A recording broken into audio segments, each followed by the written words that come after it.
are the best of all. Bobby Thompson up there swinging. Blanca throws. There's a long drive.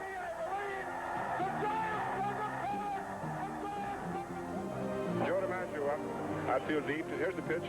Swung on, belted. It's a long one. Deep to left center. Back for Gianfrido. Back. He makes a one-handed catch against the bullpen. Oh, doctor. Clark a chance to redeem himself after striking out in the seventh. The Dodger right-hander is set. Here's his pitch to Jack Clark. Swinging a long one into left field. Adios, goodbye, and maybe that's a winner. A three-run homer by Clark, and the Cardinals lead by the score of 7-5, and they may go to the World Series on that one, folks. It's that time of year again, and what's great about baseball is that you really don't have to actually grow up, even if you look like you did. So join us, all you kids, as we start our journey to the Fall Classic. First stop, the Twin Cities of Minnesota.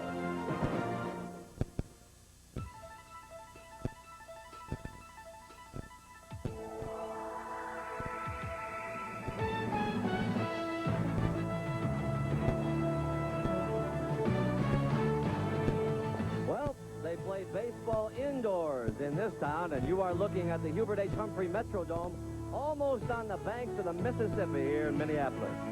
Last year at this time, you could not have convinced all the good people of the Midwest, and they come from all over here, that they would have this on their schedule in October.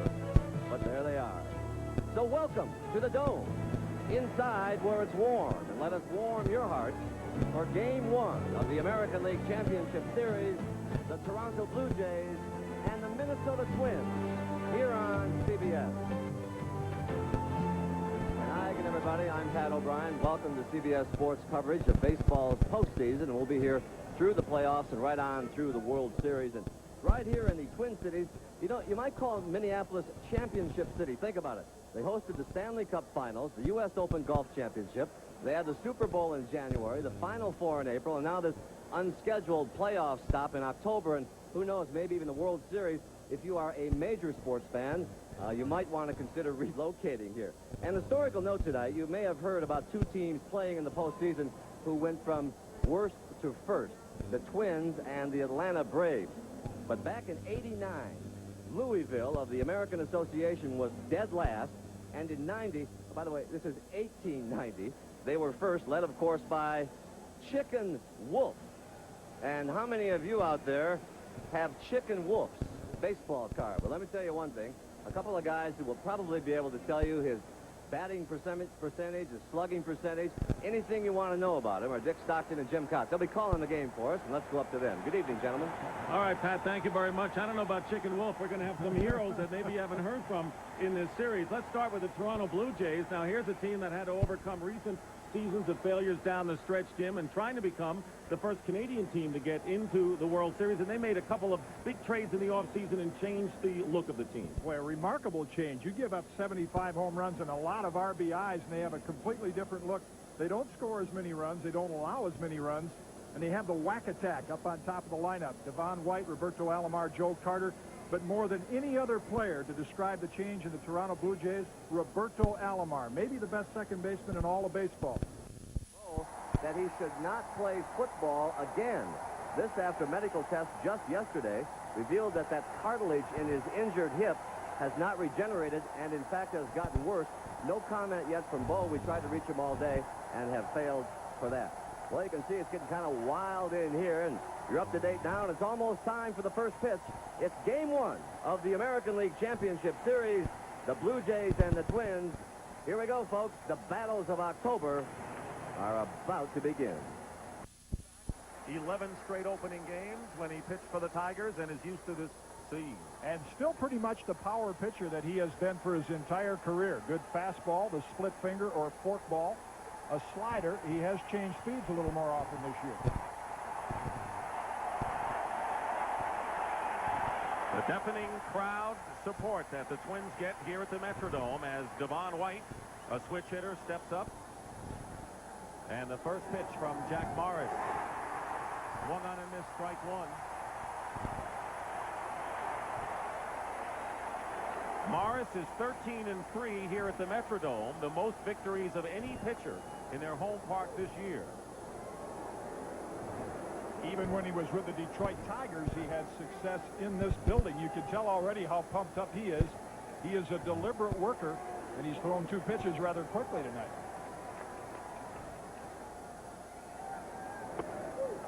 Two balls and 1 strike to Devon White, who has solidified the Blue Jays defense. You won't find a better center fielder in baseball than Devon White, and he's got great speed. Fly ball hit out to left field, and Dan Gladden has a play, and there's one gone. The umpires working this ALCS. Larry Barnett, this is his 6th league championship series, the most ever by any American League umpire. Mark Johnson is at first base. Rocky Rowe working at second, and Tim Welke is at third. Down the left field line is Mike Riley, and Jim McKean is the umpire down the right field line. Here is Roberto Alomar with 1 out, takes ball 1 inside. A switch hitter and the best all-round player on this Blue Jays team. For a young hitter, he has the ability. Now, if he goes... Presents the American League Championship Series. In Game 1 of the American League Championship Series, Minnesota's Metrodome turned into a Thunderdome as Tom Kelly signaled his Twins to take center stage, shutting down the Toronto Blue Jays with good defensive plays.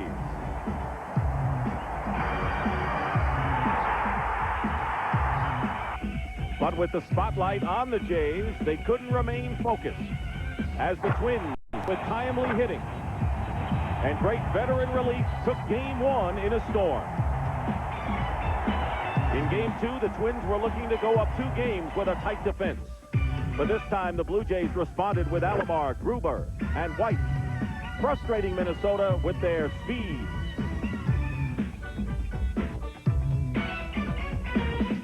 Rookie pitching and outstanding bullpen to tie up the series at 1-1. So tonight, the curtain goes up on Game 3 in the Sky Dome from Toronto, Canada.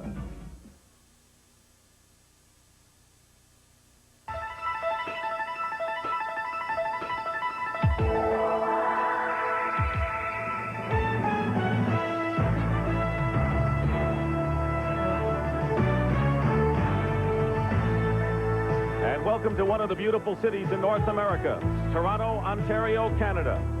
That's called the audience, those statues, and that's the CN Tower on the left here in Toronto, and the fans getting set for Game 3 as the scene shifts. They have flocked to the Sky Dome to the tune of 4 million, an all-time attendance record. And what about Scott Erickson? The day of death, he dresses in black on the days and nights he pitches, and he is dressed in black as he comes in for the biggest assignment of his Major League career. As we welcome you to the Sky Dome in Toronto for Game 3 of the American League Championship Series between the Minnesota Twins and the Toronto Blue Jays, all even at 1 game apiece. And good evening, everyone. I'm Dick Stockton. As you know, the Senate Judiciary Committee hearings have been going on all day in Washington, and we will be going back for periodic updates with Dan Rather in New York. But right now, it's time for baseball, along with my partner, Jim Cotton. We go from one dome to another, and a good thing we're inside because we've had inclement weather, cold weather, little rain as well. What's the difference between what we have in Toronto and what we have in Minneapolis? Well, there's a few subtle differences. First of all, the outfielders will not have as much trouble catching fly balls. This is more of a homer dome. The ball will carry a little better in Sky Dome than it will at the Metrodome. The turf has a little more bounce to it. And don't believe this stuff about Toronto fans don't get into the game. They've been making plenty of noise before the game, and they will tonight. They sure have. In every game but one that these teams have played this year, the team that scored first went on to win. So first blood becomes critical, and that was the case in the first 2 games of this series. Well, Minnesota played Toronto baseball in Game 1. They got the top of the order on, stole some bases, advanced the runners. They won the game. Toronto played their game in Game 2. They got the top of their order on with the speed of their lineup. And it's really going to be important as well in Game 3 because the great bullpens both these teams have. You have to get the lead early. And we've got good starters today because Scott Erickson, who won 20 games, Jimmy Key, 16-game winner, the biggest winners on both these staffs working in Game 3. It's going to be an interesting contrast. Scott Erickson, the day of death, young, good-looking, aggressive. You'll see that intense stare. Has to keep that sinking fastball down around the knees with the 5 Toronto left-hand hitters. Then you have Jimmy Key, the veteran. Got a little bit of that Whitey Ford left-handed swagger. He'll rely on the slow curve, much more of a change of speeds. keep the ball away from the Twins' right-hand hitters and take advantage of Devon White in center field. Should be a great matchup. The stage is set. Game 3 of the American League Championship Series, and we'll return with the starting lineups from Toronto in just a moment. CBS Sports coverage of Game 3 of the 1991 American League Championship Series is brought to you by Chevrolet, the heartbeat of America, the cars more people depend on. First Brands Corporation, makers of Prestone Advanced Formula Antifreeze. And by Enterprise Rent-A-Car, the special delivery company. When her car needed a new battery, you got the heavy-duty model. When the tires started to wear, you spent a little more for the good ones. And even though the brakes could have made it a while longer, you said replace them. And now that fall's here, you're using Prestone Antifreeze. Its patented formula exceeds every performance standard set for the antifreeze industry. For corrosion and freeze-up protection, Prestone, we make it better than we have to. For some very good reasons.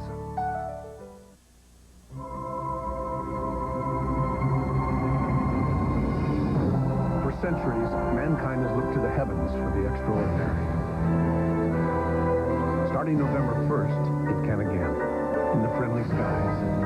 Introducing Connoisseur Class, only on United. A truly elevated form of international business class. Come fly the airline that's uniting the world. Come fly the friendly skies. AT&T understands the magic of bringing families together. So when we heard Walt Disney World was celebrating its 20th anniversary, we decided to do something really special. If you're an AT&T customer, there are a lot of surprises in store for you. And if you're not, there's never been a better time to come back and make your dreams come true. Only for you, only from us.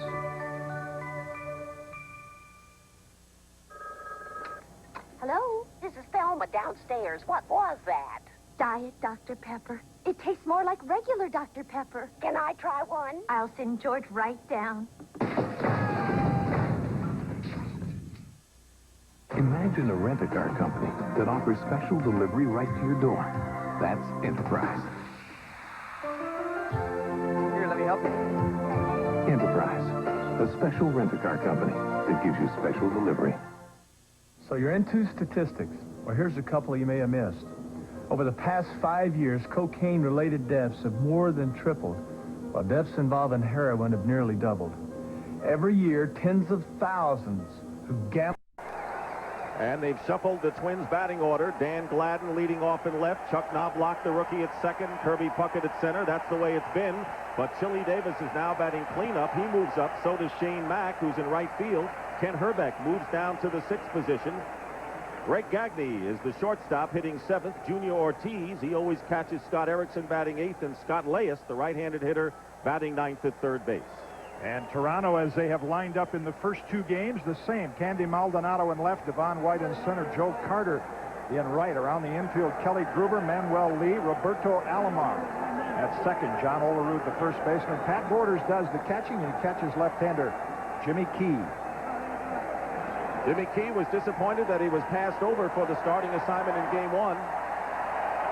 He felt he deserved it as the big winner. But here he is in Game 3 with Dan Gladden in the box.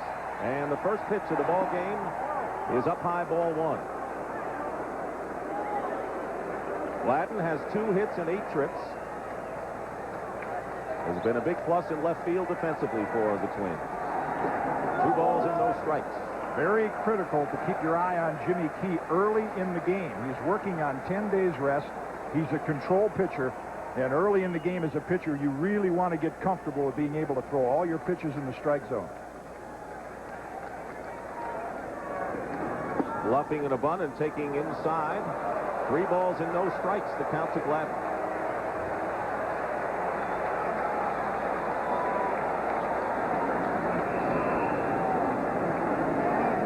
Infield and outfield straight away for Gladden, who takes a strike 3 and 1.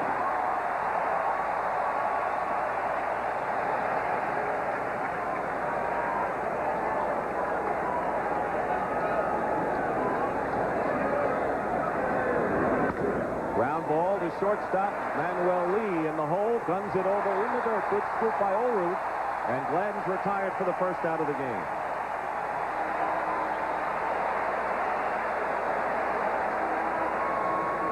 Little unusual delivery. Jimmy Key will look at the ground for just an instant.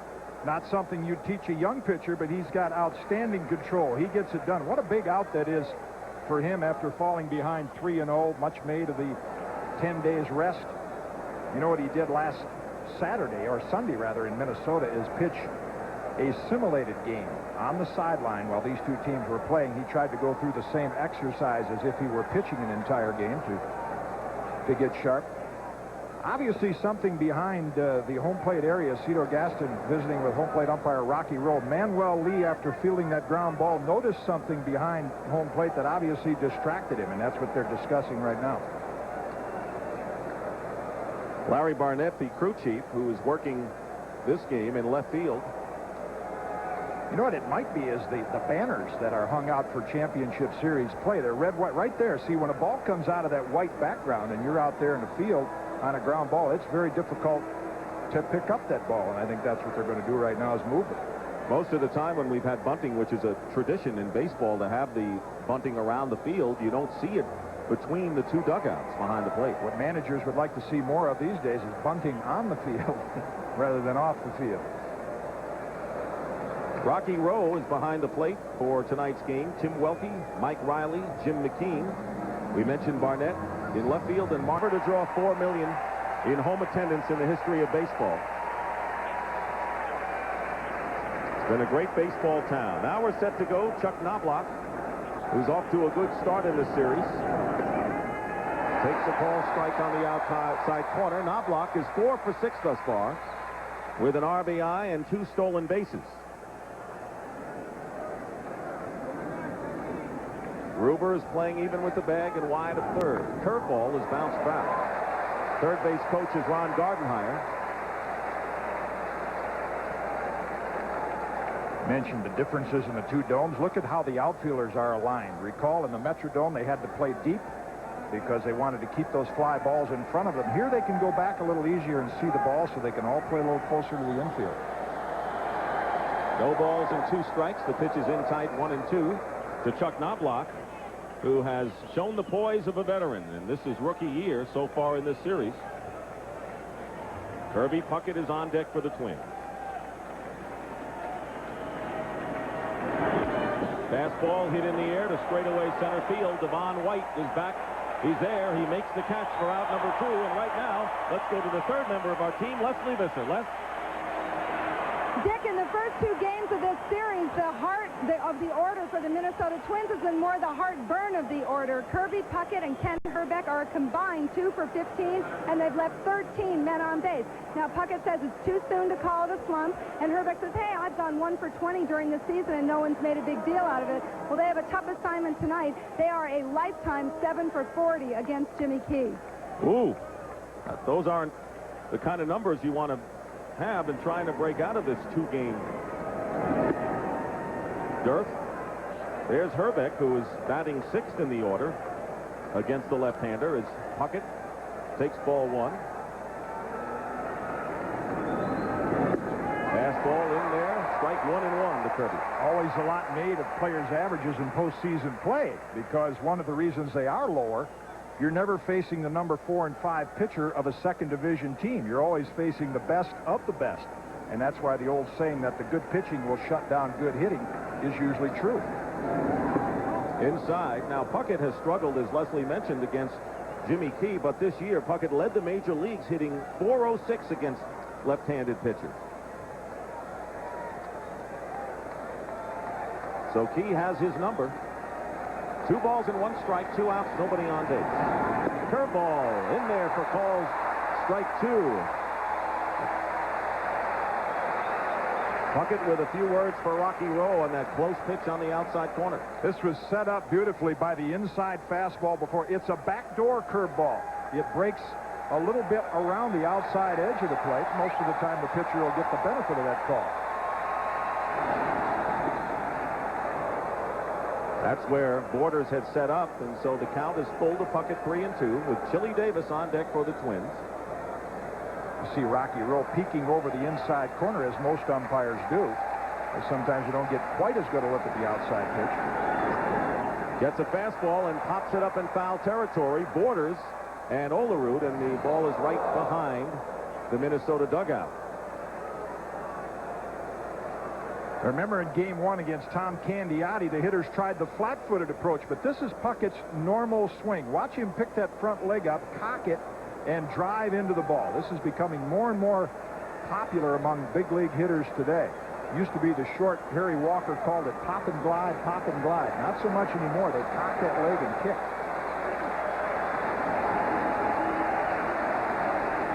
Again, the 3-2 pitch. Gets a fastball and another fly to center field. Devon White, and a 1-2-3 inning for the Twins. They don't score. The Blue Jays come up in the first inning, and this crowd is a lot louder than usual. To an engineer, Chevy Lumina APV is corrosion-proof polyurea body panels, molded with luster cup resilience, modular seating for 7, computer-modulated anti-lock brakes. But to a mom, the Chevy Lumina APV is a lot of innovation that makes her life You guys are great. a lot easier. No wonder more people depend on us.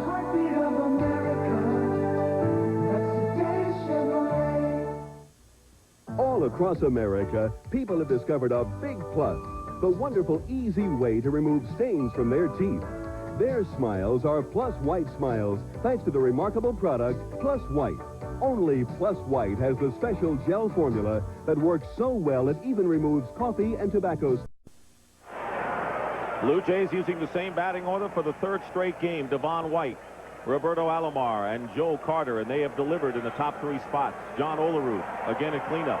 Kelly Gruber, he's off to a terrific start, number 5. Candy Maldonado, he's looking to get going.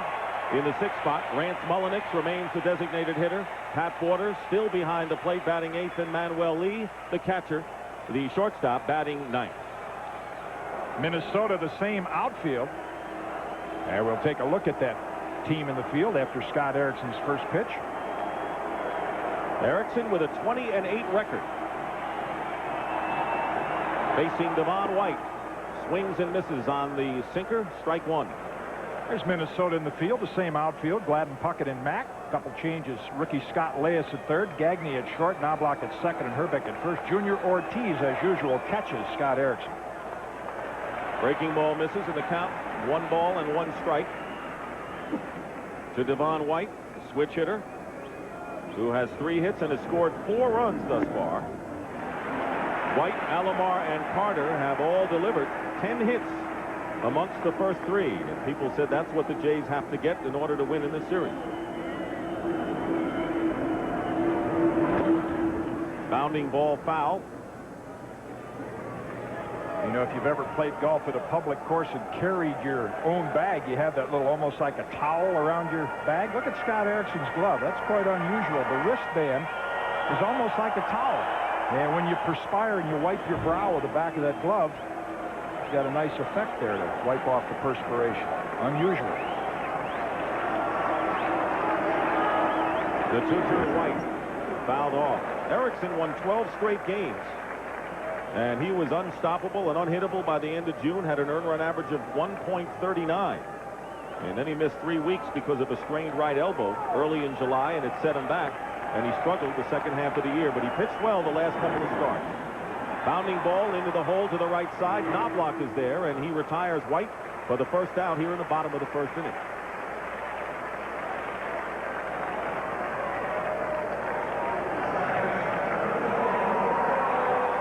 Idea to keep the first 2 hitters off the bases. White is retired, and here is Roberto Alomar. Also a switch hitter. He has 4 hits and has scored a couple of runs. Takes a fastball for a strike. Leyes laying in at third for the possible bunt.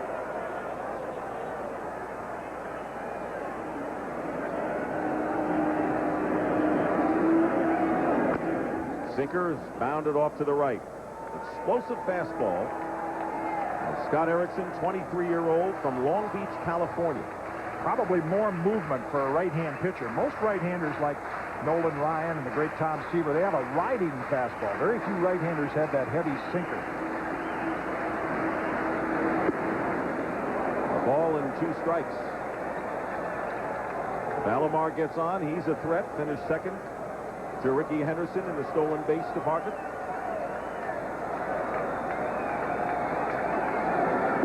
Swing and a miss, and Alomar goes down, and that is the first strikeout of the game. 2 outs in the Blue Jays' first. Again, the key for both pitchers tonight is going to be to keep the ball down. There's the intense stare, and look at the rotation on that pitch, the slider down and in. Alomar thinks it's about a knee-high strike. Watch where it ends up. Junior Ortiz catches it down and out of the strike zone, just off the corner. You get by with those pitches when you get ahead in the count. Get the hitter to chase your pitch. 2 down to Joe Carter, and he fouls off the first pitch for a strike. Carter has driven in 2 runs. The 3rd, 4th, and 5th hitters in the Blue Jays lineup have driven in 8 runs of the 9 that they have scored in the series. 2 outs, nobody on base. Bottom of the first inning, no score. Fastball just off the plate. First one to ever do that. And he's a free agent, possibly, and if he wanted to, could make it 4 teams in 4 seasons with 100 RBIs. I think he's going to stay put here. I think he's found a home. I can't think of a place you'd have more fun playing with 4 million people coming out to watch you play, a division champion. And another banner year for Carter. The 1-2 from Erickson is outside.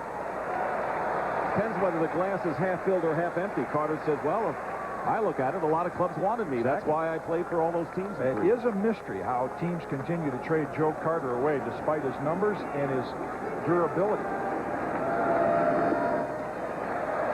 Lays off the breaking ball. And the count is full to Carter. 3 balls, 2 strikes. Scott Erickson, who was passed up earlier by... Well, he passed up when he was drafted by the Mets. The Astros and the Blue Jays in 1988 also drafted Erickson.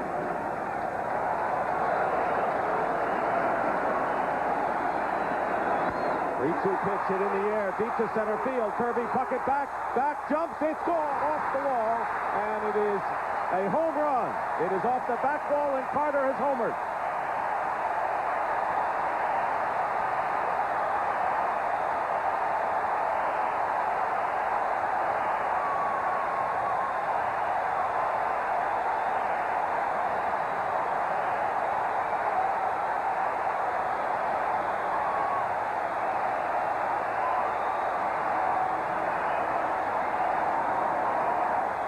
Yeah, it's a quiet crowd in Toronto, isn't it? Joe Carter, all during the season, hit all but 1 of his home runs to left field. But you get a fastball up to him, straightaway center. He's got power out there, too.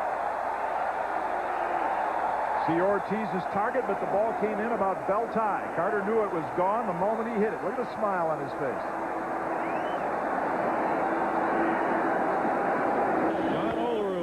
Bounces it foul, and the count still 2 strikes. There had not been a home run hit in the American League Championship Series since Game 1 of last year's series between the A's and the Red Sox, when Wade Boggs went deep. It had been a long drought. 1-2 to Olerud, who's 2 for 8 and a couple of runs batted in the first 2 games.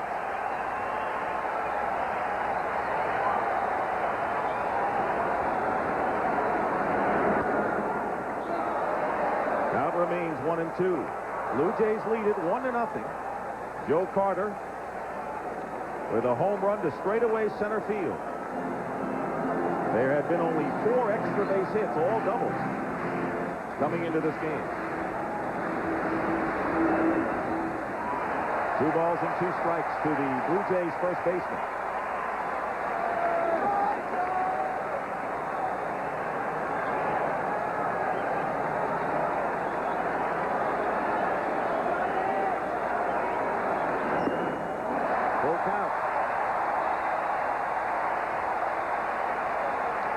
This crowd's getting into it. In Minnesota, it's the Homer Hankies. Here, when they drew their 4 millionth fan, they passed out T-shirts, and this fans turned them into like Homer Hankies. 3-2 pitch to Olerud, and it's outside, ball 4. Olerud trots down to first.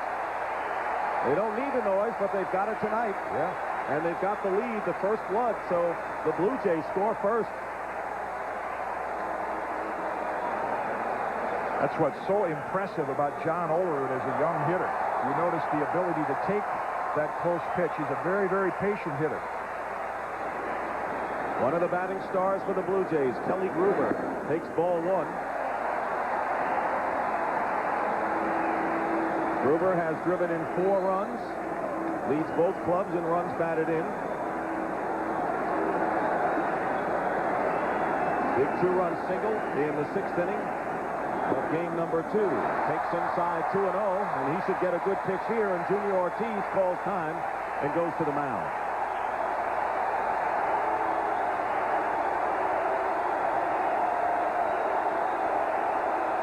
Junior Ortiz, Erickson's regular catcher during the season. He's almost like an assistant manager for Scott during the game, and he'll make periodic trips out there. The reason he catches Erickson is he has the ability to catch that heavy, sinking fastball and sharp slider. Grounded foul, and he is going to help the Twins defensively behind the plate, and a much better throwing arm than Brian Harper, but the Twins lose a good bat in Harper tonight. Yeah, it's their best combination for pitching, delivering the ball to home plate, and throwing runners out, Erickson and Ortiz, but they miss Brian Harper's bat. Olerud, the base runner, the 2-1 pitch and a ground ball, again foul.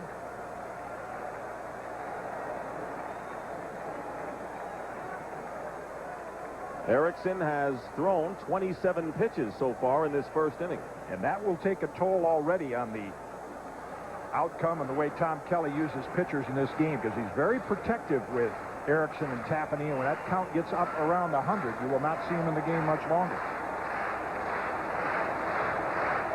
Kelly Gruber, who was out for a little more than 2 months with a broken thumb, still may not be 100%. 2 balls and 2 strikes. Ground ball off the leg of Erickson. The only play and no play for Gagne, and an infield hit for Gruber. And the Blue Jays have runners at first and second here, and all of this with 2 out. That's some great 2-out hitting by Toronto. That's a breaking ball that Gruber waited on off Erickson's foot by the time Gagne retrieved it. No play. But you go back to Carter's at bat. He took a lot of close breaking balls, got the count to 3-2, hit the home run. Olerud did the same thing, and now Gruber went with that pitch. 3 great at bats. Candy Maldonado has drawn the collar in 2 games thus far, but he has hit Erickson to the tune of 4 for 10, including a home run. He has been the best Blue Jays hitter against Scott Erickson. See what he does here, and hits a drive left field. Gladden going back, and it's off the base of the wall. Olerud will score. Gruber will be held at third, and in at second with a double is Candy Maldonado.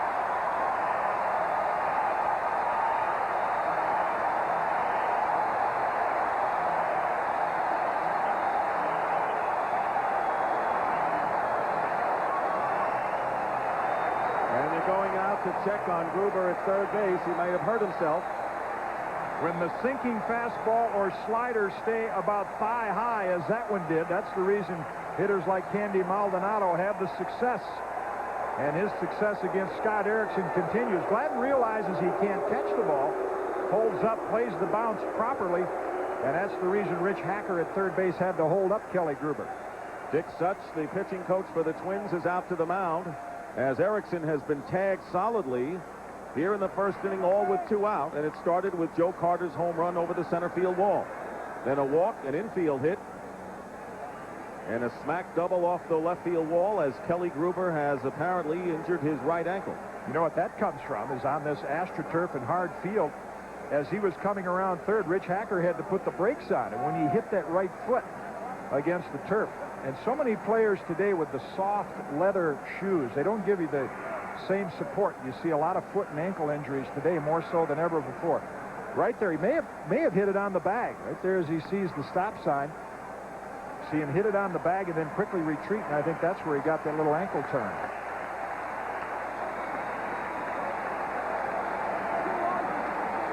Dick Such is heading back to the Twins dugout. No activity yet in the bullpen for the Twins. Gruber is on at third base.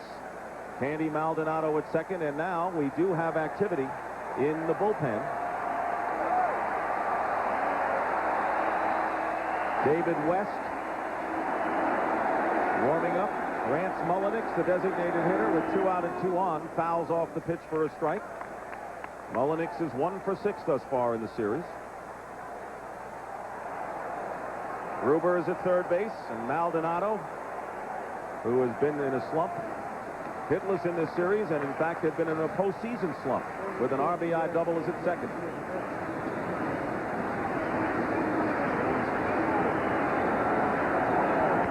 Fastball in the air. Kirby Puckett going way back, and Puckett is there on the warning track. He was playing imperfectly, but the Blue Jays get 2 runs on 3 hits, including a Joe Carter home run, and this is it. It's 2-0 Toronto.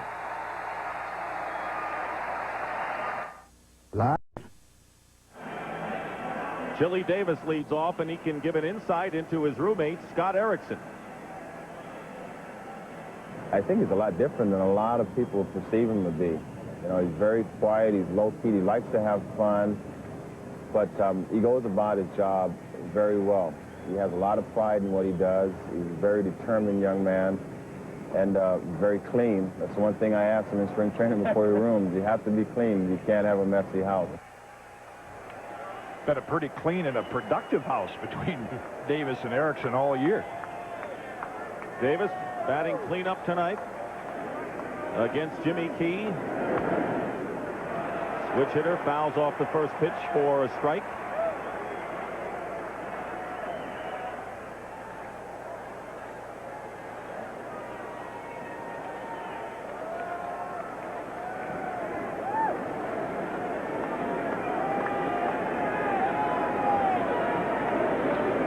Key's 0-1 pitch is up high.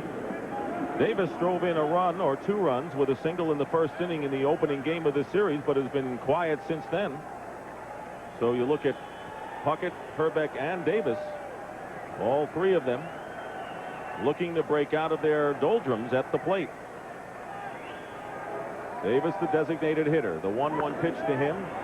Got an off-speed pitch, grounded foul, and it's 1-2. That first inning was so important to Jimmy Key. A lot has been made this year of his effectiveness when he has 4 days rest or more than 4 days rest. And now with 10 days rest, even though he pitched that simulated game, it's not the same as a championship series game. And to have command of his pitches, get a curveball over like he did just there, is a big boost for him. He did not want to pitch in that last series here at the Minneapolis. He didn't want to give anything away, and actually has not faced the Twins since prior to the All-Star break. He had that 100-pitch simulated game on Sunday, but it's not the same thing. So he hopes a little bit of a surprise here for Minnesota as Davis hits a pop foul. Olerud will chase it, but it's out of play.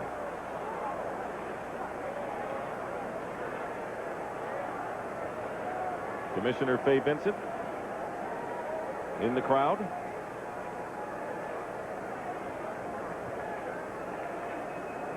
Easy series to pack for him. You have to take a lot of foul weather gear. This game had been outdoors. He would have needed plenty of it tonight. Grounded foul. Still 1-2. The count to Davis. He'll be followed by Shane Mack and Ken Herbeck here in the second inning. Here is Mack.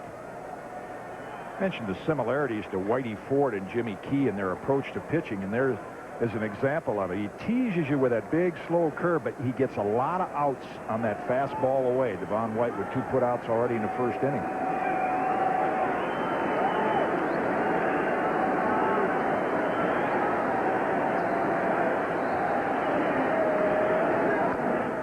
Reaches out on its straight chains and the chopper, and the ball goes foul. Took a while, but the ball finally rolled foul, and so Davis will have to come back.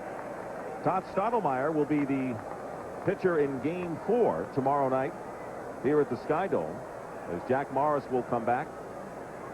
Tom Kelly using a 3-man rotation. Question as far as Game 5 is concerned. Tom Candiotti might have disappointed Cito Gaston by throwing more curveballs than knuckleballs to his liking, but People are saying maybe Juan Guzman might get the call, but right now Gaston says Candiotti is still his man. But let's see what happens in the next couple of games. He's got a couple of games to decide. That's Dave Stieb along with Todd Stottlemyre in the background of your picture there. Steve, of course, not active, but a member of this organization for so many years and trying to enjoy this series from the bench.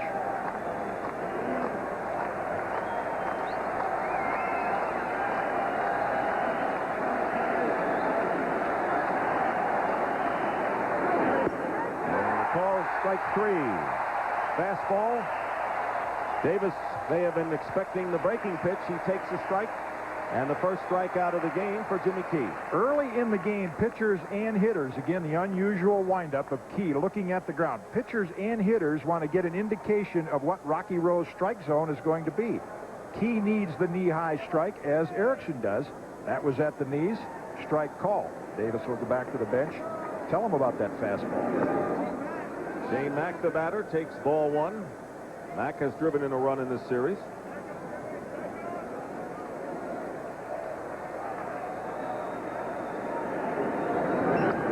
Fouls it out of play. Mack has moved up from the 7th slot to number 5 for this game.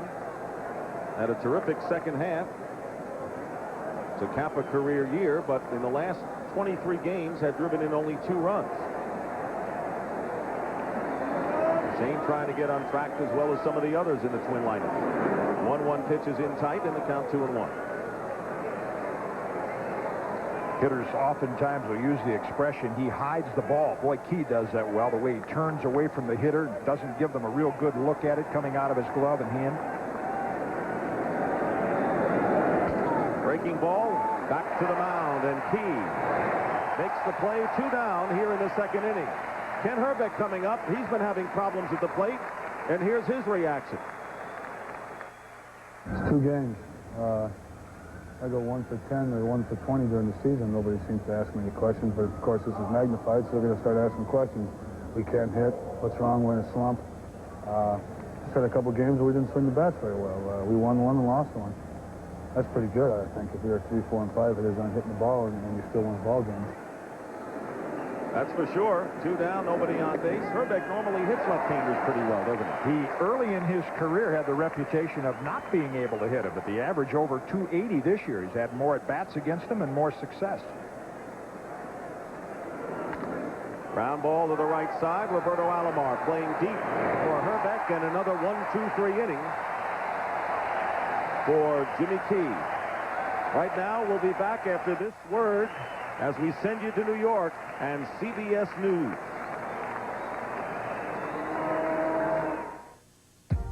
And its players. Good evening, Dan Rather in New York with a CBS News update. The Senate Judiciary Committee has just reconvened.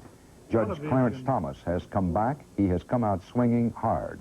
He has categorically denied each and every charge made by law professor Anita Hill about alleged sexual harassment. He denied he ever asked Professor Hill for a date. He denied he ever talked to her about any such thing. He called the proceedings a, quote, high-class lynching, that what happened in the hearings are a result of views that are not in the mainstream of black thought. Earlier, Professor Anita Hill spent almost 7 hours testifying, being questioned by senators about her charges. After her testimony, President Bush's press secretary, Marlin Fitzwater, promised that Judge Thomas would, and I'm quoting now, come back out and refute the charges. He's ready to fight and wants to give his case that the allegations are not true, unquote. Fitzwater said Thomas would, quote, knock down the idea that he's going to withdraw. We'll keep you updated as the testimony goes along. For now, Dan Rather, CBS News, New York, back to the ballgame. Scott Erickson has retired the first batter. As you saw, Pat Borders on a drive to center field. Now Manuel Lee, the switch hitting shortstop, batting 9th in the order, takes ball 1. But they are hitting Scott Erickson hard so far in this first inning and a third. Fly ball to center field. Kirby Puckett has his 3rd straight chance, and there are 2 away in the 3rd inning. That's how magnified averages in postseason play can be. You saw the graphic on Manuel Lee, 0 for 6, 3 strikeouts, and a walk. But the walk was so critical. That's what enabled the Blue Jays really to win Game 2, the walk off Kevin Tapani. Two down in the second inning, and here is Devon White, who grounded out to Knobloch his first time up. 1-0, 2-0 the score. The Blue Jays lead. Joe Carter with a home run and Candy Maldonado with an RBI double in the first inning. Ball 1 to White. See Erickson going to the mound with that open hand. That's an indication it's hot on the field. Players perspiring, and that's an indication the ball's jumping rather well.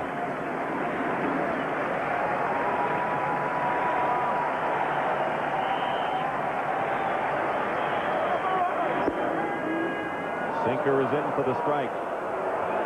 1-1. See, Devon White checking that call. Once again, the early innings, both hitters and pitchers trying to establish what the strike zone is.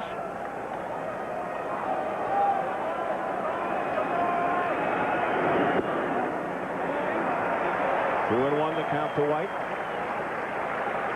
Erickson had solid support this year, nearly 6 runs a game. Only Dave Stewart of the A's and Bill Gullickson of the Tigers in the American League had better support.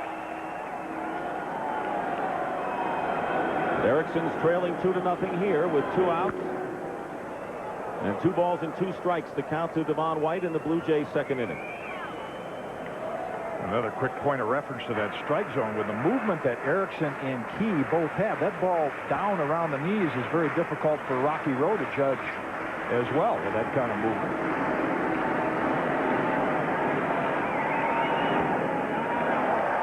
No problem there on that pitch. 3-2 now to White.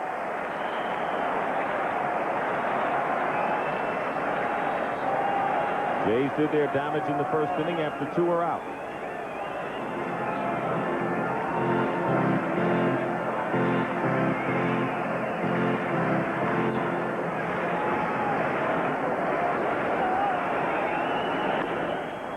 And a chopper backing up is Herbeck, and he flips to Erickson for the 3rd out. So Erickson settles down and gets the Jays in order. And after 2 innings, it's 2-0 in favor of the Blue Jays. With the chalky taste of CBS Sports coverage of Game 3 of the 1991 American League Championship Series is brought to you by Oldsmobile, the power of intelligent engineering. Extra strength roll aids, 100% relief for millions. And by Dr. Pepper and your local Dr. Pepper bottler. Dr. Pepper is just what the doctor ordered.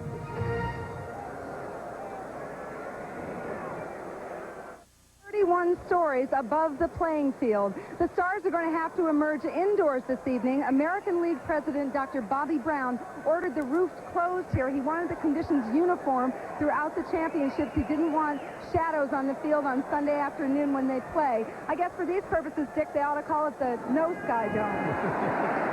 It's pretty close to the sky. Is it a bird? Is it a plane? No, it's Leslie. It's Leslie. Yep. Ooh.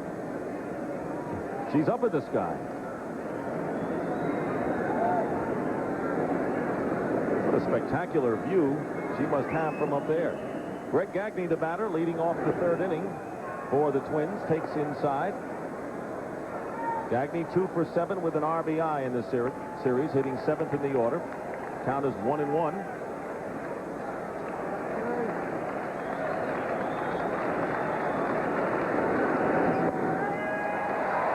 Just above the knees for a strike.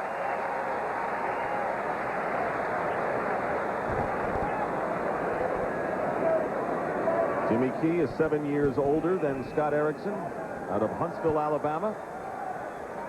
His college baseball career at Clemson University. Hit sharply to Alomar on a hop. And now they say that he caught it on the fly. So Alomar made the catch on a line drive by Gagne for out number 1.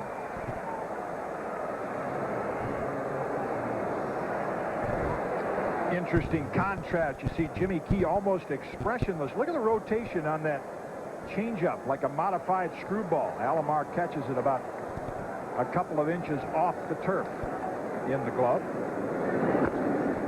Junior Ortiz on the first pitch.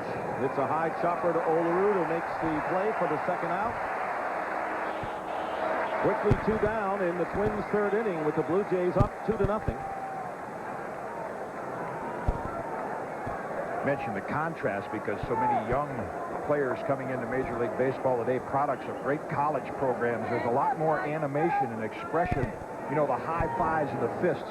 You won't see much of that from Jimmy Key. Very cool, very in control of his emotions. Kind of outspoken. If he doesn't like time between starts, he'll tell the manager and tell everybody. Hey, he likes to play. Here's Scott Leyes. Takes a curveball for a strike. Making his first start in the series. He has pinch hit one time and struck out. That was in the opening game. 2 down, nobody on base. Gets another curveball. And it's 0-2. Tom Candiotti, who right now will be the 5th game pitcher for the Blue Jays after not finishing the 3rd inning in the opening game.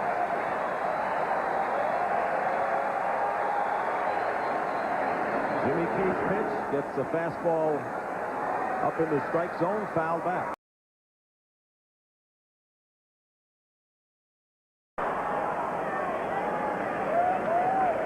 Cito Gastineau told us, Jim, before the game that his back was acting up more now. He really has to abide by the ball player's motto, sleep in November when the season's over. You don't get much rest during the year.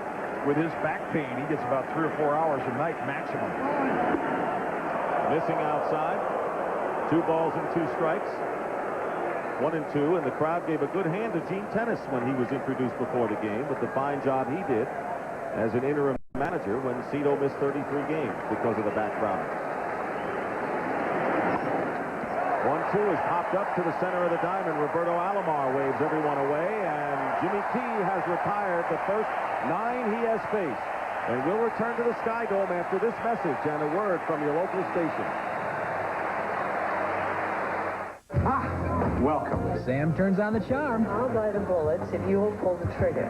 Next time on Friday night following News 4. Starting with a special postseason edition of Baseball 91 at 2:30 Eastern with Pat O'Brien right here on CBS, and we'll be with you tomorrow night at 8 o'clock Eastern for Game 4 between the Twins and the Blue Jays. Roberto Alomar hits a line drive. Dan Gladden playing him perfectly and playing him as a right-handed hitter. Makes the catch for out number 1 here in the 3rd inning. Dick Stockton along with Jim Cott and Leslie Visser here at the Sky Dome in Toronto. The Blue Jays scored 2 runs in the first inning, the first coming on a home run by Joe Carter. And the first home run in the American League Championship Series since Wade Boggs hit one in Game 1 last year for the Red Sox against the A's. And Carter takes a breaking ball for a strike.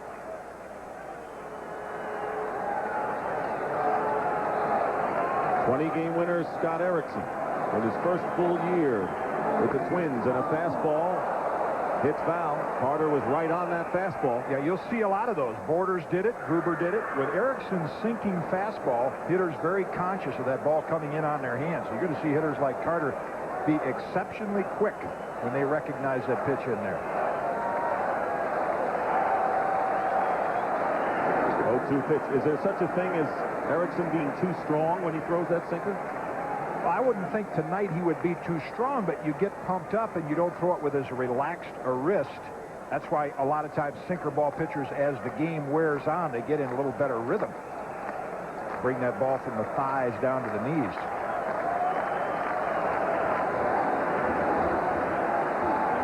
Left side of the infield, playing Carter to pull and deep. Good fastball swung on and missed, and Carter goes down. That is the second strikeout for Erickson, and there are 2 down here in the Blue Jays 3rd. That's when you've got pretty good gas on the ball, when you get by with a pitch right here, which is kind of in the hitter's zone. Watch where this pitch comes in. Inside part of the plate. Joe Carter looked back and said, how'd I miss that? That was in my zone. 2 down to John Olerud. Olerud walked and scored the second Blue Jays run in the first inning.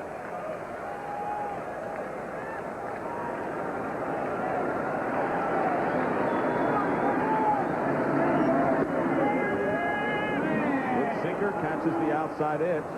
1-1. Most of the time, big league ball players want the nice high stirrup socks. This is another extension of Scott Erickson's black Day of Death. No white showing on the socks. 2-1 to Olerud.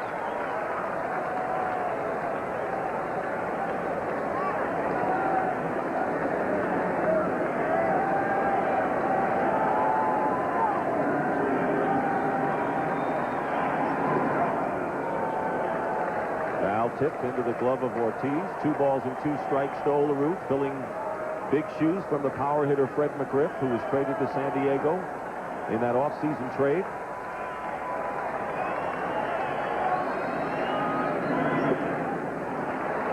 Full count to Olerud, who walked his first time up. 2-0 in favor of the Blue Jays. 1-1 in the American League Championship Series. Walks for the second time.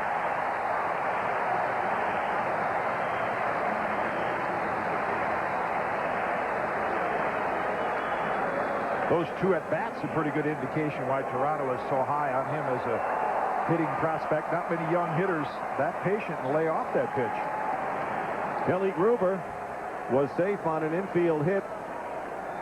Back to the box in the first inning. Strike 1 to Gruber. Again, the sinking action down and in, and you're going to see the hitters try to turn on that very quickly. You see Gruber's hips pop out of the way. Doesn't want to get hit on the hands, on the handle.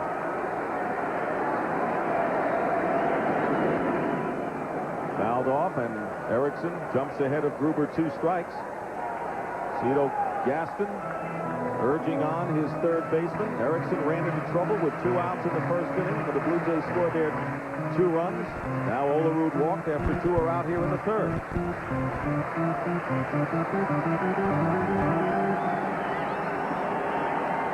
Setting up outside, and a ground ball hit to the shortstop. Gagne gets the force, and the side is retired.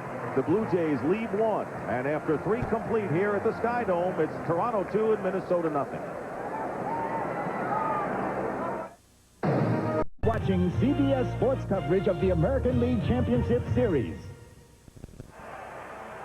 This game summary is sponsored by Budweiser. Joe Carter with the first home run in American League Championship Series play in 50 innings. Candy Maldonado got his first hit and made it count for the Blue Jays. And Jimmy Key has retired the first 9 batters at base. Over the center field fence for Joe Carter, as Erickson was tagged solidly in the first inning, and 2 of the outs in the second inning were hit hard. But now the Twins come up in inning number 4. Dan Gladden, who bounced out to short his first time up. Looks at a breaking ball outside, ball 1. More so today than any other time in big league baseball, hitters will make adjustments at bat to at bat. A lot of it because of video. They go over tape after tape, how a pitcher pitches them in certain at-bats, try to make the adjustment in the next one. That's in for the strike, 1-1. Gladden has reached base safely in each of Minnesota's 14 playoff games since the '87 championship year. Ground ball hit right at Manuel Lee. 10 in a row set down by Jimmy Key. 1 down in the 4th. Both pitchers have had similar seasons. Look at Jimmy Key's quick start, 10-4 before the All-Star break, and a great ERA.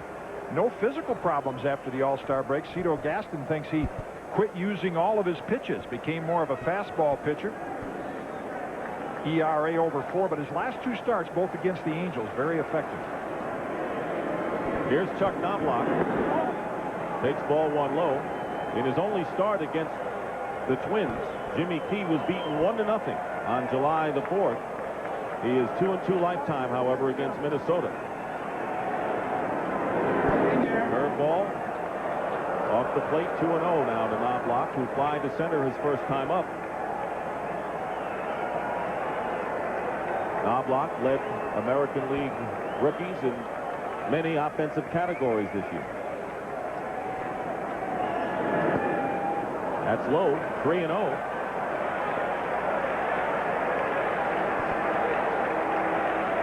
He relies on pinpoint control, but he's fallen behind Chuck Knobloch, not the man you want to walk with Kirby Puckett and Chili Davis, the next two hitters here in the fourth.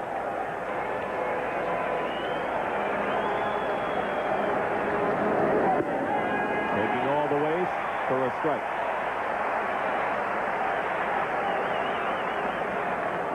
And that's probably what you'll see him do in this at-bat if Chuck Knobloch hits the ball, either to center or to right.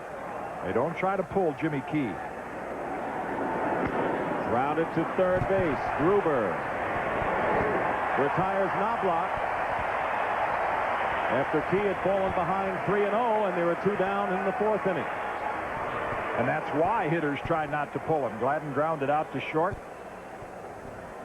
That's the pitcher getting the hitter to hit his pitch. Instead of waiting back and hitting it the other way, you get the nice ground balls to the infielders. There have been 6 ground outs so far. That's a good sign against Jimmy Key.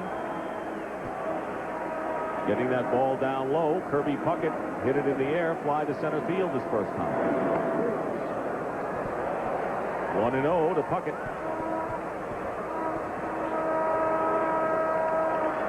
Tried again to backdoor that curveball to Puckett. Catch the outside edge. Came out a little early. Fastball driven into right center field. Chasing it is Devon White, and it's between Carter and White, and Kirby Puckett will be safe at second with a double. And the first base runner and first base hit for the Minnesota Twins after Jimmy Key had retired the first 11 batters he faced. Gladden and Knobloch did not make the adjustment. Puckett did. You see the spin on that sinker on the outside part. You try to pull this ball, it's a ground ball to either Gruber or Manuel Lee. Puckett goes the other way, it's a double. And that's the kind of style that changed Kirby Puckett from a home run hitter to a high average hitter in the last several years. That's why managers will say it's so difficult to position him in the field. Almost have to play him straight away because he hits the ball hard to all fields. So a chance for Chili Davis to bring the Twins close. They're trailing 2-0. Davis took a called third strike. Curveball. 1-0 the count.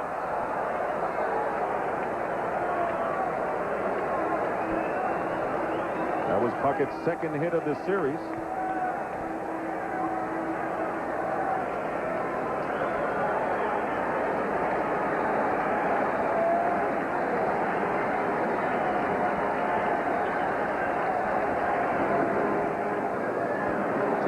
No strikes to Davis. Toronto has a 2-run lead, but notice Joe Carter still playing very shallow and right. He can do this because of Devon White's great speed in center. Gives him a little better shot at throwing Puckett out on a ground ball single to right field.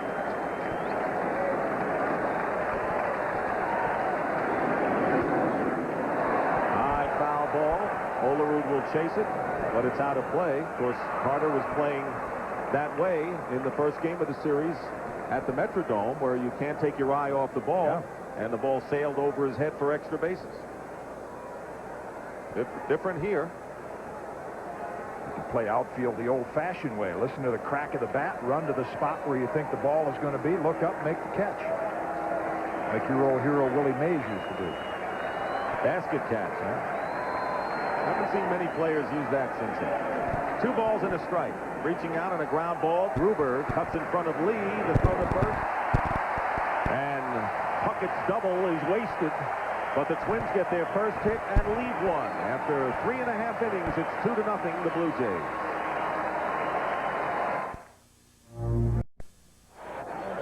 Game of sinker ball pitchers, and I'm going to give Jim Cott the ball right now to explain. Well, this is the two-seamer, the two-seam fastball that Jimmy Key is probably using. The four-seamer make you ride the ball. And Scott Erickson will go just between the two. He's sort of right there. This is the two-seamer. That's the four-seamer where you can ride it. And then that off-center is the way Erickson throws his sinker. That's the ways that pitchers get the movement on the ball. Andy Maldonado swings and misses. 1 ball and 1 strike. Maldonado, who has not hit well at all in his career in postseason play with the Dodgers, Giants, and in the first 2 games of the series, but has hit Scott Erickson with an RBI double in the first inning. Takes inside 2 balls and 1 strike. See a little more diving action on that sinker now. You mentioned the theory, too strong. Sometimes early in the game, pitchers just pumped up in a big game like this, and they overthrow just a touch. 3-1 now to Maldonado. Erickson has walked 2 and struck out 2. Rance Mullenix, the designated hitter, waiting to hit for the Jays. And he walks him to start the 4th. Well, Sunday, it's the NFL on CBS, featuring the undefeated New Orleans Saints as they travel to Philadelphia to take on the Eagles. Others will see the Phoenix Cardinals against the Minnesota Vikings, or the San Francisco 49ers host the Atlanta Falcons. And it all starts with the NFL today at 12:30 Eastern, the last word before kickoff. Talking about Ironhead Hayward the other day and describing Kirby Puckett. He'll be in action Sunday. Both of them will be. Yep. Rance Mullenix with 1 out and 1 on. Tough hitter in this situation. Good bat control. Rich Hacker, the third base coach, flashing the sign. They'll hit and run with Mullenix, try to stay out of the double play because Erickson throws a lot of double play grounders. Got the hole open between first and second. There goes the runner. The hit and run is on, and the pitch is fouled at the plate.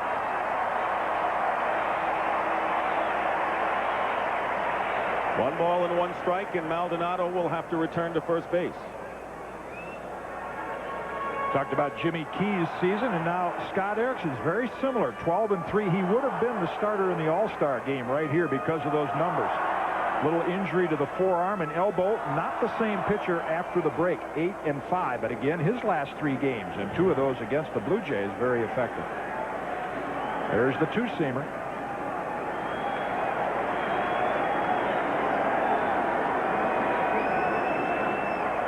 He looks the runner back to first. Of course, a lot of people are giving Erickson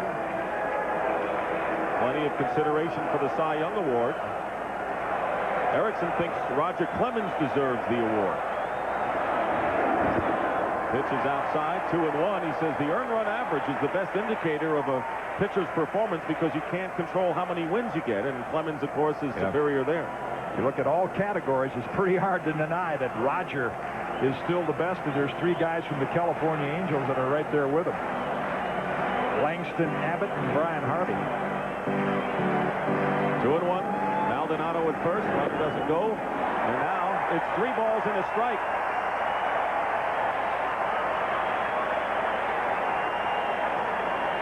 These at-bats by the Blue Jays tonight are examples of facing Erickson twice over the last 10 days. Those close pitches, they know what the movement is going to be like. They're laying off them. Early in the year, no team in the American League took that many close pitches against Scott Erickson. 3-1. Let's see what Gaston does. And it's ball 4 outside. Mullenix draws a walk.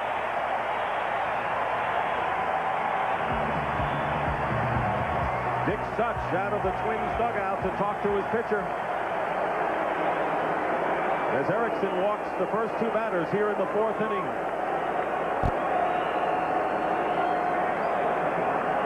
Earlier, David West was warming up for the Twins.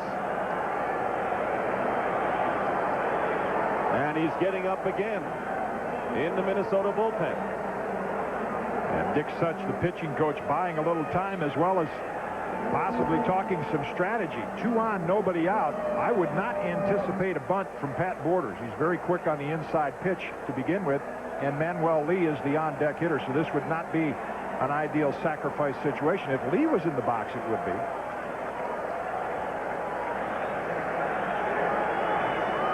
Pat Borders, who came on strong and hit many timely home runs. 4 of his 5 home runs in the final month of the season. Runner at second is Maldonado. Mullenix with the lead at first. Nobody out in the 4th inning. Jays lead it 2-0. Squares to bunt and lays it down. It's a good one. Reyes at third to Knobloch, who finally gets his foot on the bag.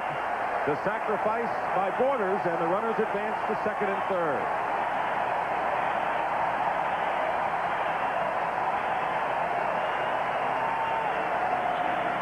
the Twins were not anticipating the bunt until Borders squared. You see Leas playing back even with the bag. No special bunt play on. And Knobloch just gets to first base in time to make the catch and the play. So some unusual strategy by Cito Gaston, putting a couple runners in scoring position. Unusual in that you have a power hitter bunting for a singles hitter to knock him in. And the Twins bring their infield in with runners at second and third and nobody out, and Manuel Lee, one out, and Lee still looking for his first hit in this series. Maldonado at third, Mullenix at second.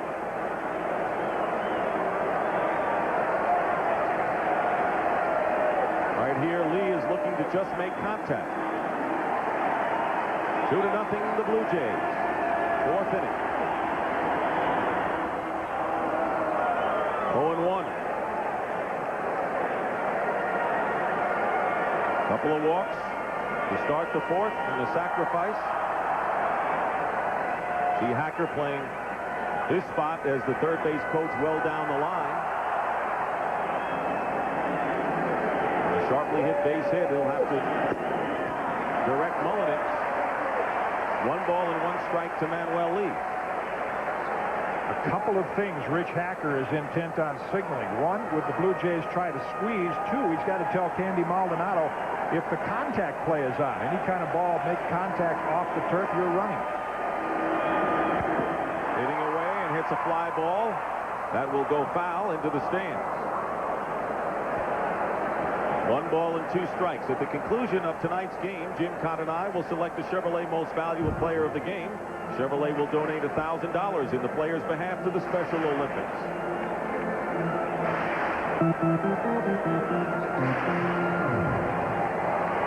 One out, runners at second and third. Top of the order, and Devon White waiting on deck for the Blue Jays. Erickson trying to pitch out of a jam. 2 balls and 2 strikes.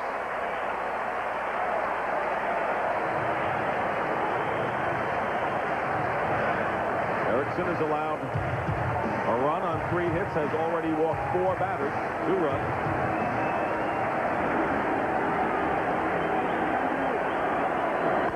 Ground ball, gloved by Erickson, and the runners have to hold the throw to first base in time.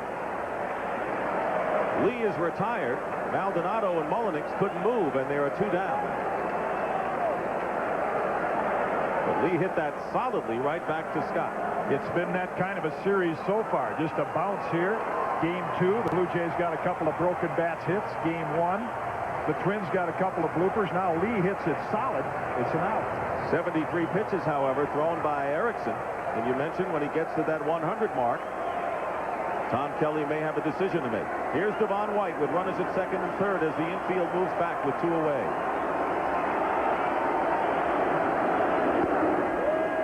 Fastball, strike 1 to White, who's been retired twice on infield bouncers.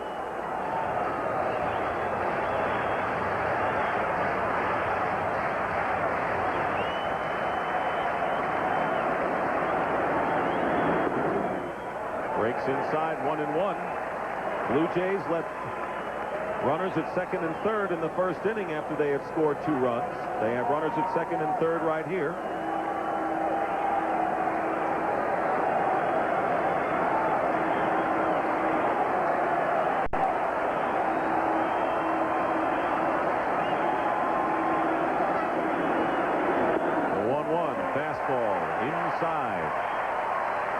See a much more cautious approach by Erickson. As a pitcher, you never know when your 9th inning might come. For Erickson and the Twins, this is the 9th. If the Blue Jays get a couple of more here behind Jimmy Key in their bullpen, pretty tough to overcome.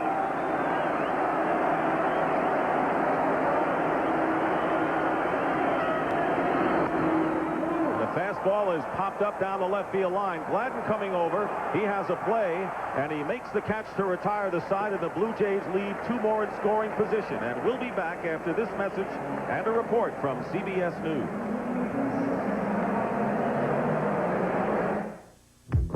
You gotta be kidding. What's in is out, what's out is in. So many trends make my... Good evening again. Dan Rather in New York with the CBS News Update. Clarence Thomas is attacking the Judiciary Committee, attacking the process. He says he did not watch or listen to Professor Anita Hill's testimony today. Clarence Thomas said, quote, "I don't have to listen to any more lies." He says he didn't want to watch himself being, quote, lynched. He flatly denied every accusation with a broad, sweeping denial, adding that he denied all details as well. None of it is true, is his basic defense. Clarence Thomas, in effect, refused to answer detailed questions from Democratic Senator Howell Heflin of Alabama, but under questioning from Republican Senator Orrin Hatch of Utah, he did refute Anita Hill's charges. Did you ever tell Professor Hill that she should see pornographic films? Absolutely not. Did you ever talk about pornography with Professor Hill? I did not discuss any pornographic material or pornographic preferences or pornographic films with Professor Hill. We'll keep you up to date as the evening goes along. Now back to the Blue Jays and the Twins. We're in the 5th inning, and Shane Mack leading off for the Minnesota Twins, trailing the Blue Jays 2-0. Mack, Herbeck, and Gagne, the 3 hitters to face Jimmy Key. The count is 1 ball and 2 strikes on Shane, and he hits a fly ball to right field. Going back is Carter, jumping, and it is off the wall. And Carter comes up limping. He jammed his foot, and going into third base with a triple is Shane Mack. And Carter is down.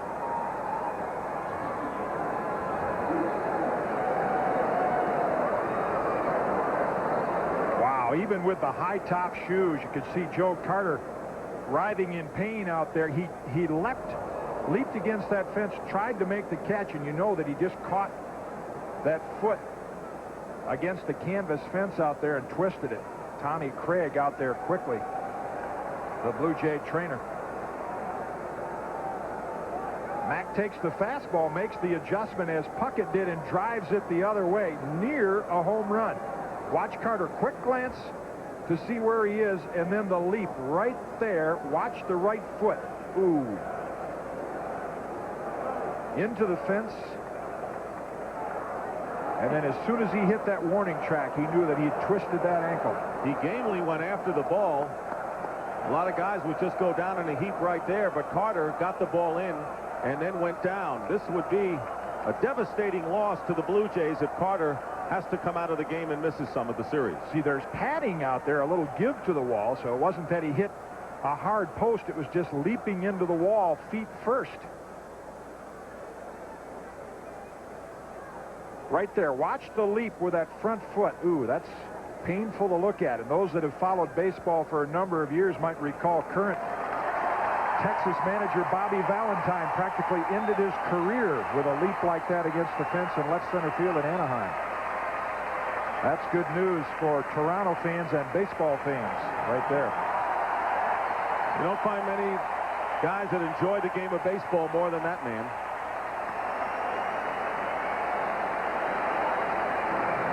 Well, how durable is Joe Carter? He's an Iron Man, right behind Cal Ripken in consecutive games of active players. Yeah, you knew it. Way behind, though. Way behind, but it would take a fracture or something extremely painful for Carter to come out of this game. Boy, that looked so painful to see him hit that fence. I think when he came down on the warning track, it may have been just almost like when you hit your heel on the ground, it get the feeling that you've jammed your knee a little bit and it quivers and then the pain goes away.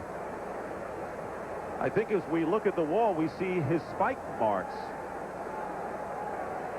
And this place grew so silent. I never heard 50,000 fans so quiet. But Joe Carter is up, and we hope he's all right. What a boost he has given the Blue Jays this year, not only at the plate, but in the clubhouse as well. So Shane Mack on at third with a triple. That's the first triple of this series, and Ken Herbeck, the batter. 1 for 9. Bounced out his first time up. 2-0 the score, and the Blue Jays have moved their infield in halfway. First pitch from Jimmy Key is low, ball 1. That's a lot of confidence in Jimmy Key's ability to get Ken Herbeck out. You've got a 2-0 lead. I think maybe you would sit back, give up the run, and stay out of the big inning. Grounded foul down the right field line. Key retired the first 11 batters to start the game, which tied an American League Championship Series record set by Vida Blue of the A's against the Orioles back in '74. John Tudor holds the overall league championship record. He retired 14 straight in '85 for the Cardinals. 1-1 the count to Herbeck. Big chance for Kent with nobody out with a runner at third. Trying to get the ball in the air. Swings and misses. And a good breaking ball, 1-2. And that's the reason Cito Gaston brought his infield in. Manuel Lee played very close to second, and Alomar in a position where, on a ground ball, Minnesota cannot afford to send Shane Mack.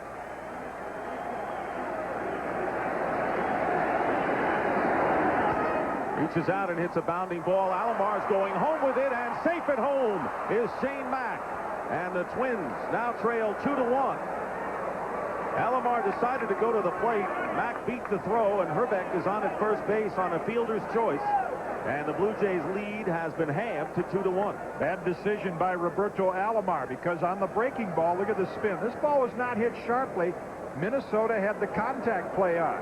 Any ball hit at that speed, Ron Gardenhire said to Shane Mack, you go. It was only Mack getting a great jump as soon as that ball hit the turf that enabled him to score and slide in around Borders' tag. And there was the disadvantage of playing the infield in and trying to cut the run off at home. Now it's a 2-1 game, man on first, nobody out. And Greg Gagne, who hit the soft line drive to Alomar his first time up. So Herbeck is safe on a fielder's choice, but gets an RBI, his first of the series. That's why that alignment with nobody out a bit unusual, because a lot of managers would play back and say, we'll take the out, give you the run, and we still have a one-run lead.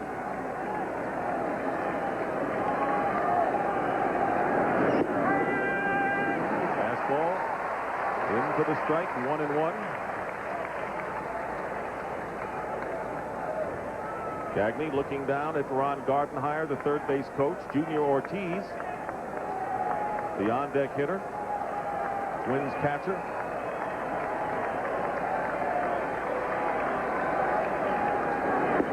That's low, 2-1.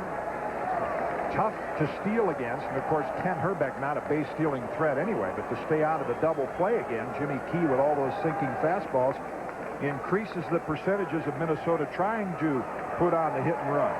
An ideal count for it. Key has to throw a strike, can't afford to go to 3-1.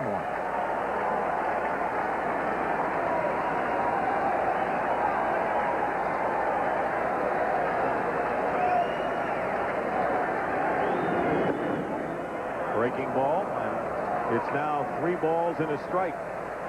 This is why it's difficult to get a jump. Watch Key's knee. Now he will cock the knee back, hang the leg a little bit. The foot does not go beyond his leg, beyond his bottom foot there. That's why he can do that, hold up the runner and still deliver the ball to home. There's the 3-1 pitch, ball 4, and Gagne draws a walk. Still nobody out in the 5th inning, and the first walk issued by Jimmy Key. We're at the Sky Dome in Toronto, Game 3 of the American League Championship Series. The Blue Jays scored 2 runs in the first inning. First one coming on Joe Carter's home run. It was the first homer of the series. Jays got another run, but the Twins have scored here on a triple and a fielder's choice. They have runners at first and second, nobody out, and Junior Ortiz, the batter, he bounced out to Olerud the first time up. And a bunt situation. Squares around and bunts it down the third base line, foul. Ortiz, who collected his first major league hit against none other than my partner here, Mr. Cox. He tells me it was a rocket to right center, and I have no doubt that was one of about 4,500 that I served up. So I told Junior he's not really in a special category. So you started a lot of young players on their careers. See this again, that playing the infield in opens up this inning where Minnesota can use Ortiz to sacrifice the tying and lead run into scoring position. 0-1 pitch is grounded foul, 2 strikes. So Ortiz won't be bunting. He didn't have a sacrifice bunt this season. Count is no balls and 2 strikes. And in this situation, as Gardenhire flashes the sign, you will see Ortiz just, Casey Stengel used to call it Butcher Boy. He will just lay back and try to chop that ball to right field somehow or to the right side. Herbeck is at second, Gagne at first, and the pitch is fouled off the fist.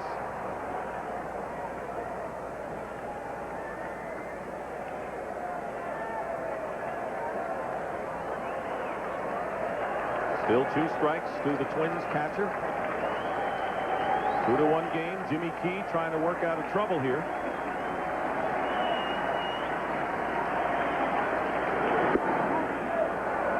One and 2.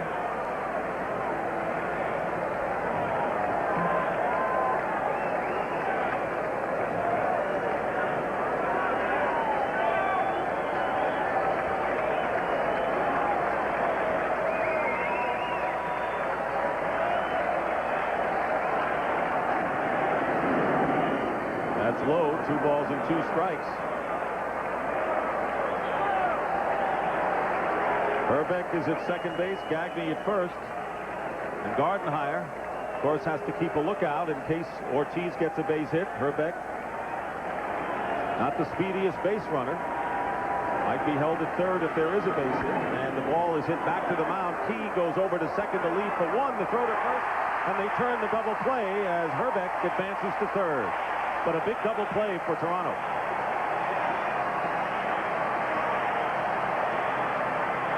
Well, things even up again in this series. Remember Manuel Lee? He hit a rocket back at the mound, and that kept Toronto from scoring. Here's a ball well hit by Ortiz. Key with quick reflexes and a nice play by Manuel Lee. He had to jump and throw at the same time. Ortiz trying to slap the ball the other way. Quick reactions by Key. That's what makes that play. And then Manuel Lee is able to leap over the sliding Greg Gagne. Right there, the throw, boy, to get that much on that throw off balance. Olerud completes it with the stretch. 2 outs now, and Herbeck is at third. He's the tying run. If Leyes can deliver, he's 0 for 1 tonight.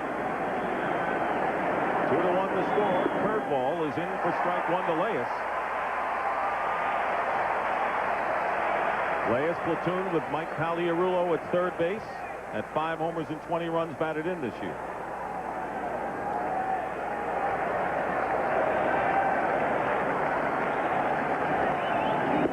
Pitch is outside, 1-1.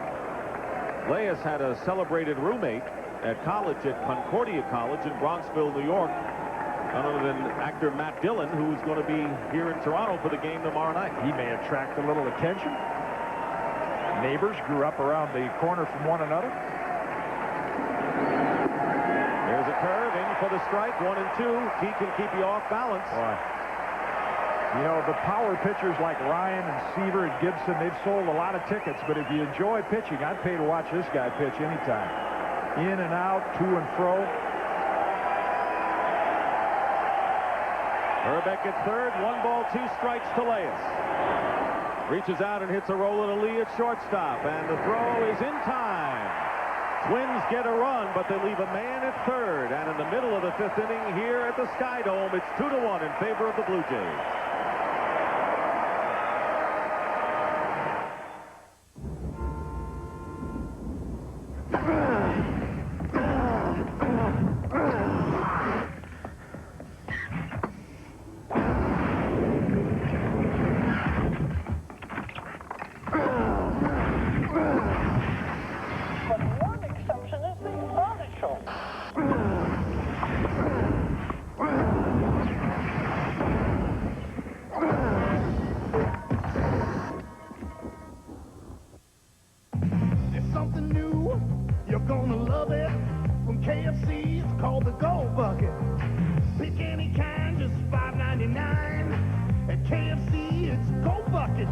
KFC introduces $5.99 Go Buckets. Enjoy original recipe, hot wings, or extra tasty crispy chicken.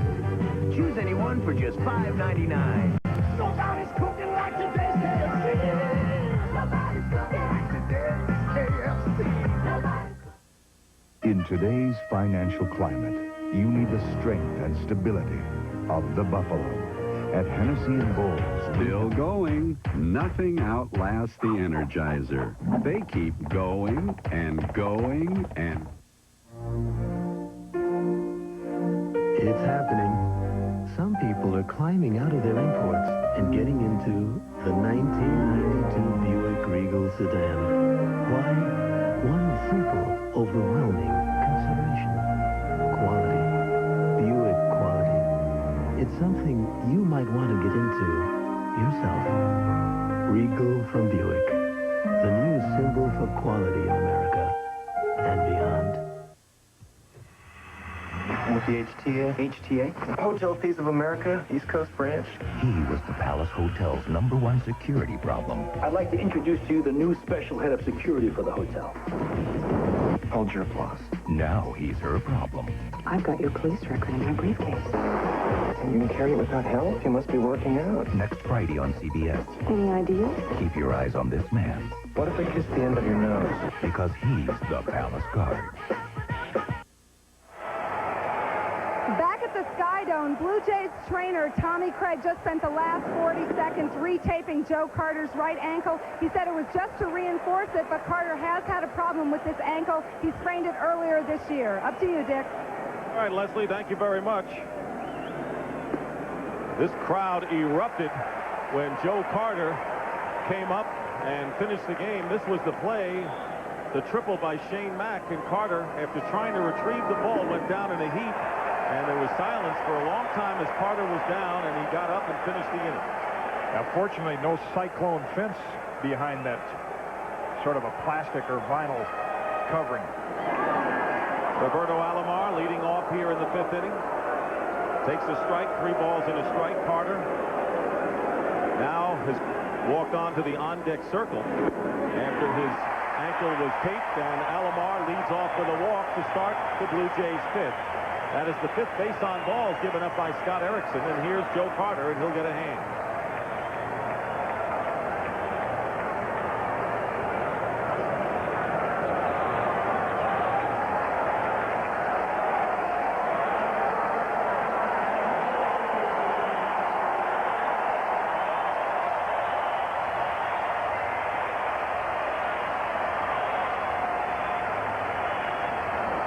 Carter hit the first home run of the series in the 1st inning. Struck out in the 3rd. Alomar on at first base. And there's a high drive, left field, foul, and into the 3rd deck at the Sky Dome. Well, he unleashed one there. That's Jose Canseco in Cecil Fielder territory.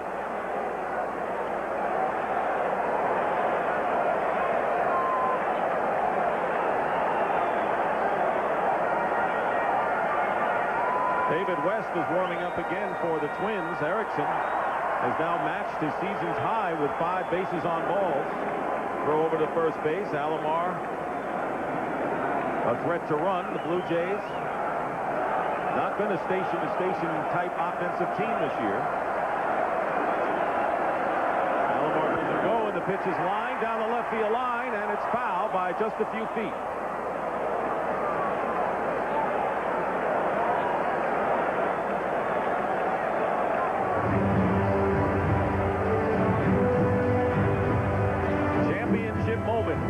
Jose Canseco back in October of 1989. A high, deep drive to left field of that state fair. That is gone. And you can tell it goodbye into the upper deck. Off of Mike Flanagan. And that was the fair version. Carter hit the foul version to the 3rd deck. 2 strikes to count to Carter. With Alomar on and nobody out in the 5th inning, 2-1 the score. The Jays lead. Team split the first 2 games at the Metrodome in Minneapolis. You see Roberto Alomar with that unusual lean. Left hand on the hip, right knee kind of pointed towards second. And we pointed up at the start of the game, the Twins have the best combination, Erickson and Ortiz, in trying to throw Alomar out. Erickson unloads it quickly. Ortiz has a strong, accurate arm.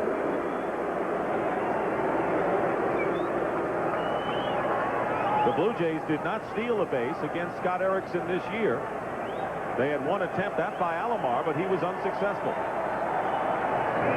Again, diving back.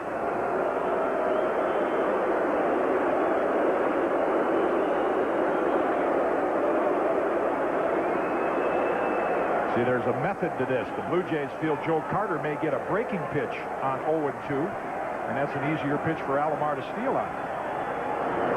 Pitch out. Alomar wasn't going.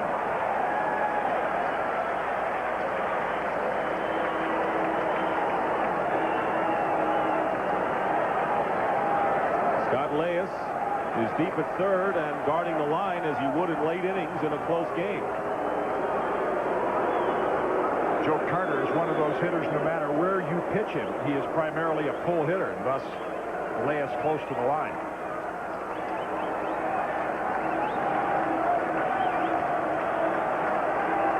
Time is called. Tom Kelly is coming out to the mound. David West has been up on 3 different occasions for the Twins. There he is. He'd be ready if Kelly wants him. Most of the time when Tom Kelly goes to the mound, it's to make a pitching change. I think here he might be a little bit disturbed with where Erickson is going with the ball. No, he's going to make it. Plus, he probably close to that 100 pitch mark that you mentioned. So Scott Erickson leaves the game here in the 5th inning with the count 1 ball and 2 strikes to Joe Carter. David West coming in and will return to the Sky Dome.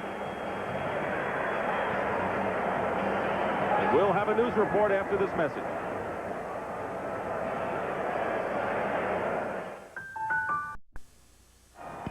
Hello again, Dan Rather with CBS News Update. Clarence Thomas says the whole thing is, quote, a high-tech lynching for uppity blacks, unquote. Most of Thomas's testimony tonight was with the help of friendly questioning by Utah's Republican Senator Orrin Hatch. Thomas explicitly denied all accusations of sexual harassment. This was after he lambasted the Senate committee, the whole process, including the press, and after he in effect refused to give Democratic Senator Hal Heflin any detailed answers to detailed questions. Democrat Joe Biden, the committee chairman, helped him break off Heflin's questioning at one point. Later, to one of Republican Senator Hatch's friendly questions, Thomas talked about his relationship with women who worked for him. If you really want an idea of how I treated women, then ask the majority of the women who worked for me. They're out here. Give them as much time as you have given one person, the only person who's been on my staff, who's ever made these sorts of allegations about me. We'll keep you posted as the evening goes along. Now back to Dick Stockton and Jim Conn. Joe Carter has the count 2-2 and a wild pitch thrown by David West, a pitch that hit home plate umpire Rocky Rowe in the foot, and that stung him. And Alomar advances to second base with the count 2-2. David West making his first appearance in this series. Why would they bring in a left-hander, West, to face Carter with the count 1-2 when a left-handed batter is on deck? Jim? Good question. West had success against Toronto back in July. Pitched a strong game against them. And swung on and missed, strike 3. So Tom Kelly must have known something as Carter strikes out. And here comes Kelly out to the mound. Erickson will get credit for the strikeout, and a left-handed hitter, Olerud, coming up. You mentioned that game, that July 4th affair, the 1-0 game. It was West who beat Jimmy Key in that game. Yeah, Scott Erickson had thrown 84 pitches. And it's like Scott hit that particular barrier that Tom Kelly bolted out of that dugout and said, I'm going to make a change. Part of it was to have David West hold Roberto Alomar at first base, the left-hand pitcher. He made a slide step to try to keep him there, but then throwing the wild pitch negated that. Carter is going to take his shoe off.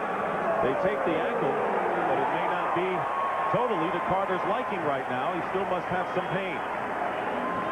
They're going to put a brace on Carter's right ankle. John Olerud, the batter, he has walked twice in this game against Erickson. First time facing the left-hander David West. 1 out, a runner at second base, 2-1 in favor of the Blue Jays, and the count is ball 1 to Olerud. That last visit by Tom Kelly was to alert David West. Roberto Alomar, the best in the league at stealing third base. 21 out of 22. Alomar has been successful trying to steal third. The count to Olerud is 1-1. There's Alomar. The infield is shortened up on the left side against Olerud, backed up on the right. There's the way the infield aligns for the Twins. That pitch is low. 2 balls and 1 strike the count. David West came over a couple of years ago from the New York Mets along with Rick Aguilera and Kevin Tapani in the trade that sent Frank Viola to New York.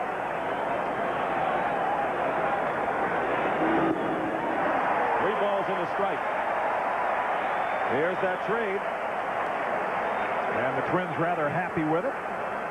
Frank Viola with a tough season. That 3-1 count right now, Dick, so evident of what a base stealer like Alomar can do. Not stealing the base, distracting the pitcher. And the count, ball 4. And Olerud walks for the 3rd time. Runners now at first and second. So West walked the left-hander and now faces the tough right-handed hitting Kelly Gruber with a big chance tonight. 1 for 2. 2 on and 1 out with the Jays leading by a run.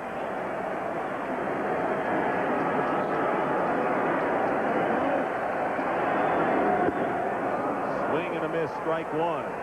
And a hard swing by Gruber, who already has driven in 4 runs in the series.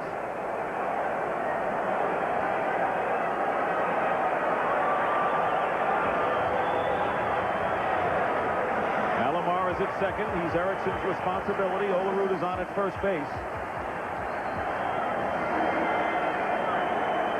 Knobloch trying to keep Alomar close to second. The ball in the dirt gets away from Ortiz. The runners will advance. Alomar to third. Olerud to second. Junior Ortiz did well just to get the glove in front of the body and keep the ball from going to the backstop. But the high hop, Alomar can move up easily, as well as Olerud. Again, of the bases that are stolen, there's still a very small percentage that score, maybe a third. But what happens, the pitcher pays so much attention to those guys, doesn't throw the ball toward home plate where he wants to. As a result, West with the wild pitch is in a big jam. The infield is in. 1-1 the count to Gruber. Runners at second and third. And a drive down the left field line drifts foul and out of play.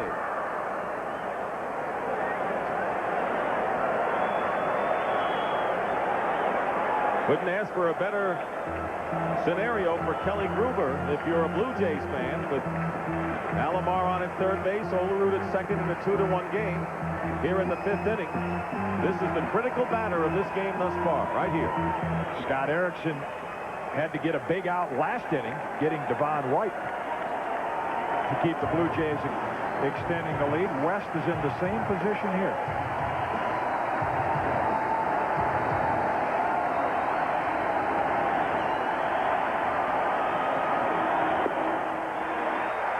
Two and two. On deck is Candy Maldonado. Another tough right-handed hitter. I'll tell you right now, they've made a lot of what the Metrodome crowd could do to intimidate Toronto. This crowd is having more of an effect on Minnesota.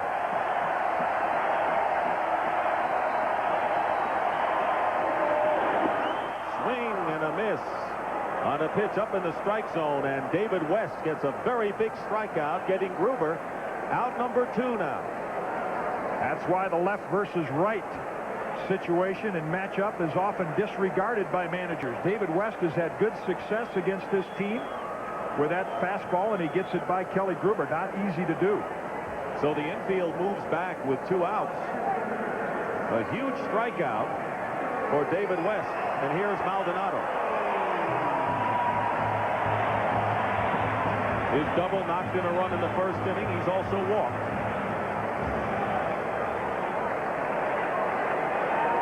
First hit of this series.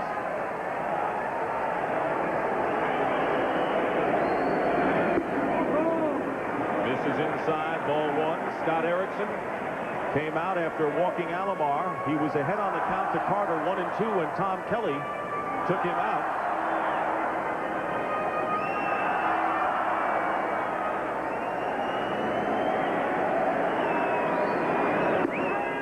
There's a fastball on the outside corner, 1-1, and Erickson ended up striking out 2. West got credit for that second strikeout, so he has struck out 2 and walked 1 here in the 5th inning.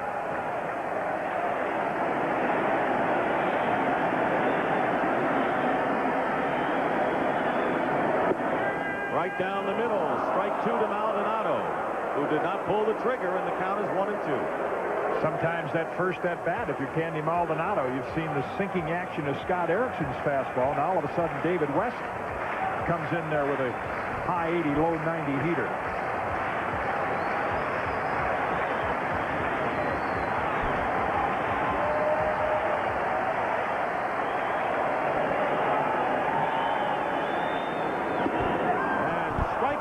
Maldonado strikes out, and David West, after a wild pitch, strikes out Gruber and Maldonado with runners in scoring position. And we'll return to the Sky Dome after this message and a word from your local station.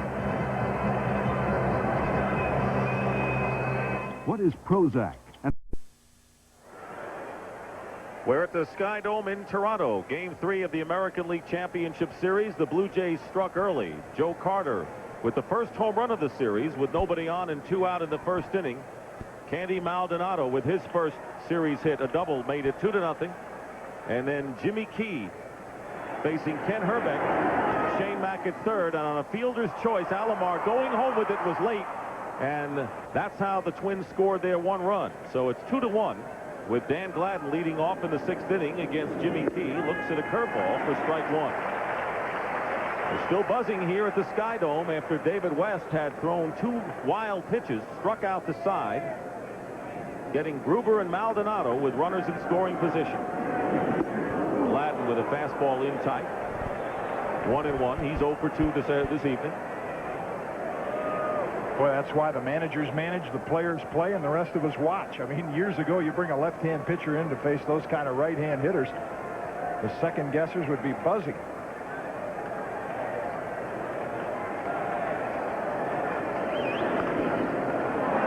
Up and foul ground down the right field line. Olerud gives chase, and it lands in the first row and bounces out. The Blue Jays have left 7 men on base, 6 of them in scoring position. So they have had their opportunities to cash in and open this game up. Twins remain in striking distance here in the 6th inning. And if you're Cito Gaston, you get an uncomfortable feeling when those kind of things happen. You're on the verge of breaking it open with your good pitching staff and bullpen, and now, despite all the opportunities, it's still a 1-run game.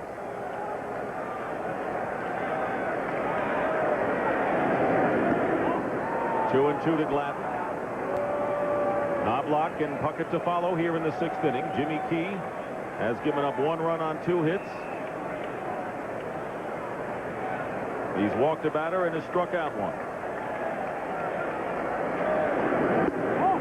This is again, and Gladden doesn't offer at it, and the count is full.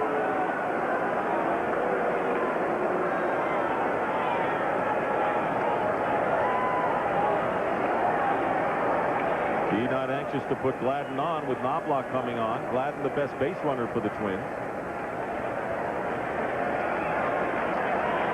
Could get a good pitch to hit here. Here's the 3-2. That's a good fastball. Good hitter's pitch, fouled back. Yeah, you can see again the adjustment that hitters make. That's why when they get to the late innings, they say a pitcher got tired because he's getting hit. That's not necessarily so. Hitters make adjustments. Gladden pulled a couple of ground balls. Now that time, the pitch is out there. He's trying to go the other way with it. Make the adjustment.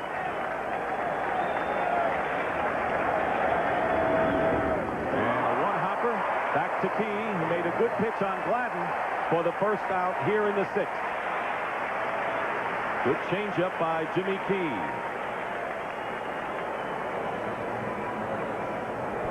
Two to 1, the Blue Jays lead. Game 3 of the American League Championship Series, which came in all even after the first 2 games at the Metrodome. We're in Toronto, where 4 million fans packed this beautiful edifice this year. Dick Stockton along with Jim Cott and Leslie Visser. We're in the 6th inning, 1 out, and Chuck Knobloch 0 for 2 the batter. Curveball in there for a strike.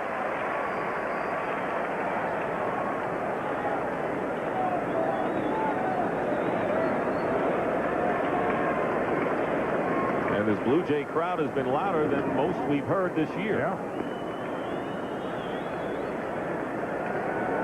And to David West's credit, his first appearance in postseason play, 2 big strikeouts under that kind of duress. Pretty impressive. After showing some wildness and throwing 2 wild pitches. Good comeback for him. Curveball line down the left field line. Fair ball. Could be extra bases. Retrieved by Maldonado, and Knobloch is in at second with a double. So the rookie continues to play like anything but, and a one-out, two-bagger, and the tying run is at second base here in the 6th inning. Key shakes his head. The curve has been a good pitch for him, but Knobloch gets it about thigh high. Up till this point, Key had been throwing that ball in about knee high, changing speeds. Obviously threw that one a little too hard, and it hung up in the hitter's zone. Knobloch took advantage of it. All 3 Minnesota hits have been for extra bases. One of them by Kirby Puckett, who doubled into the right center field gap in the 4th inning with 2 outs. And he lashes a line drive to right field, fielded by Carter. They're going to wave Knobloch in. The throw is cut off. The play at the plate and safe at home. Olerud had cut it off and then threw to Borders, but Knobloch slid in safely anyway. And the game is tied at 2-2 as Kirby Puckett has driven in his 2nd run of the series.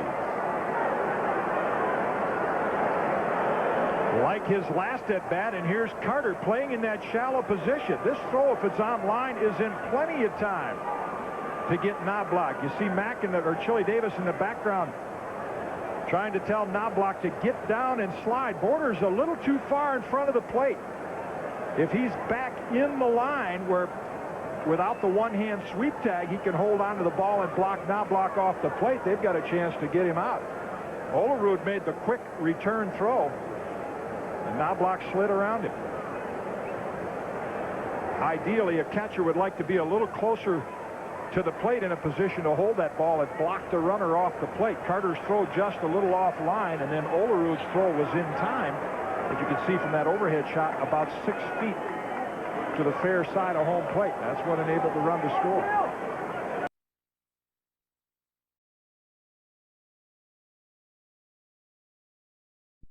He didn't pick the right guy in the first place. I've never seen this many changes, but he's pretty secure. Tom Kelly just signed a new deal, and the rest of those guys. We're going to have a pinch hitter for Scott Leyes, Mike Pagliarulo, who started the first 2 games of the series at third base for the Twins, will be batting for Leyes.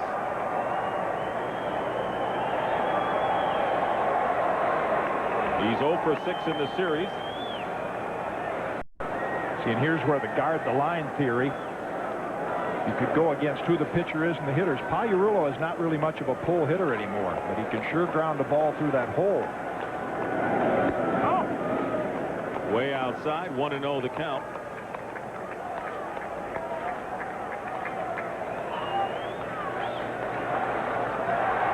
We'll have a new bottom third of the Minnesota Twins lineup. Newman, of course, replaced Gagne. We'll have Harper behind the plate, and Tags will go into play third. Line drive deep to right field. Going back is Ducey. It's gone. A home run for Mike Pagliarulo. And the Twins lead it 3-2.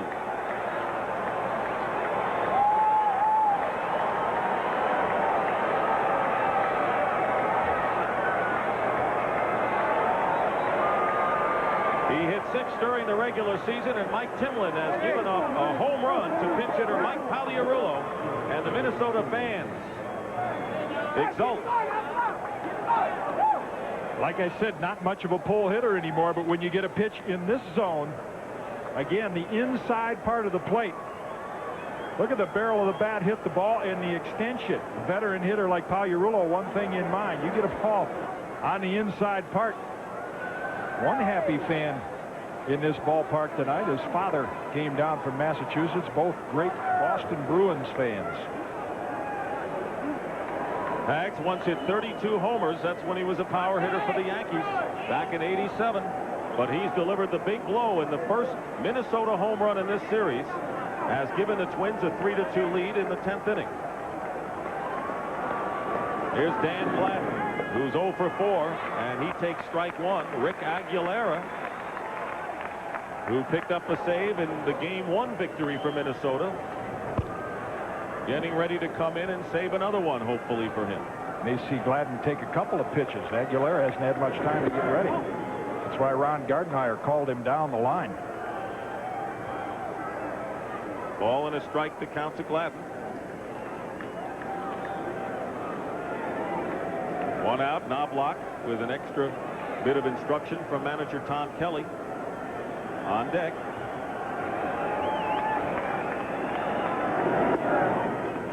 Two balls and a strike to Gladden.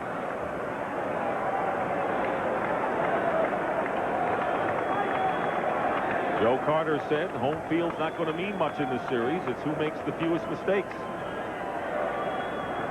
Team split in Minneapolis. Twins lead here, and a good bunt in front of the plate. Hustling is Timlin, and his throw hits the runner, and safe at first base is Gladden. No argument from the Blue Jays. One of the things that an umpire always looks for and players do is, was the runner inside the running lane? Gladden fools Timlin. It looked like he was going to bunt toward third, but he bunted toward first. And right there, he's got the foot just inside the line.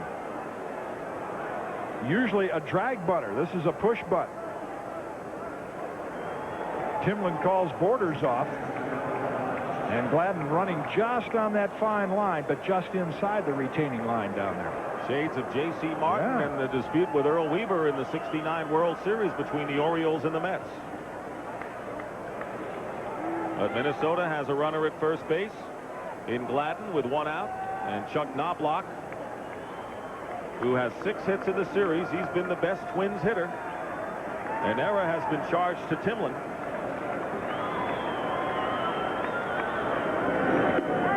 Takes the strike.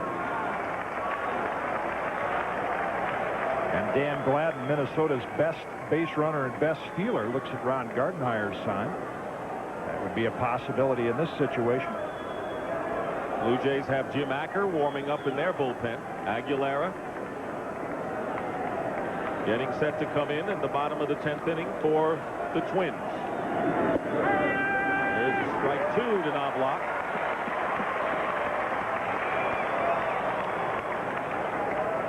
Puckett is on deck for the Twins. He has 2 hits tonight. Knobloch looked at Gladden as if to say, hey, I took a couple for you to steal. Now I've got to swing.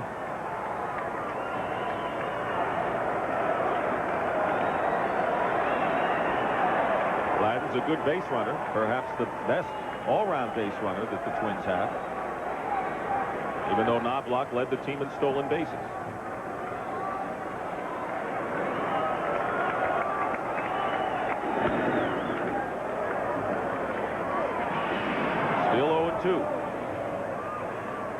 Mike Pagliarulo with a pinch hit home run here in the 10th inning has untied this game.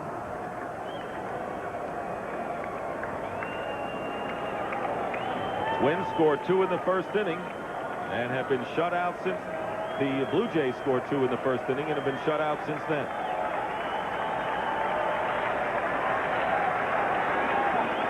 There goes the runner, and the pitch is bounced right to Olerud, who steps on the bag. So there are 2 out. Gladden now is at second base. We're at the Sky Dome in Toronto, where it's gone very silent all of a sudden. One time when Carter hit the home run and Maldonado doubled home a run, the Blue Jays took a 2-0 lead in the first. The Twins came back, though, on a triple and a fielder's choice in the 6th. Kirby Puckett with an RBI single tied it up, and then Mike Pagliarulo here in the 10th inning to give the Twins a 3-2 lead.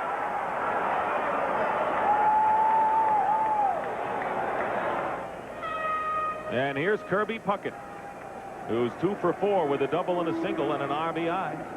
Gladden is on at second base. Chance to get a big insurance run for the Twins. 0-1 to Puckett.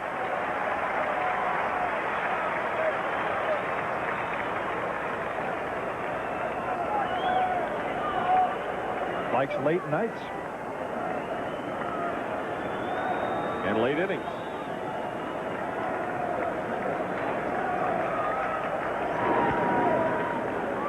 Got a fastball. Up and fouls it off. No balls and 2 strikes. Looking ahead to the Blue Jays in the bottom of the 10th inning. It'll be the 4, 5, and 6 hitter. Olerud, Gruber, and Maldonado. No one has gone to bed in the hotel. A lot of voicemails.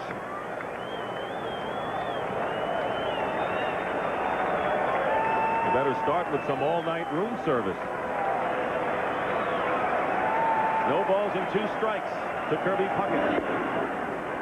1-2 now. You mentioned a quiet crowd. This game, I think if you're a fan, a manager, a player, even when it's over, is almost a numbing game. It's had so many highs and lows for just a 3-2 game.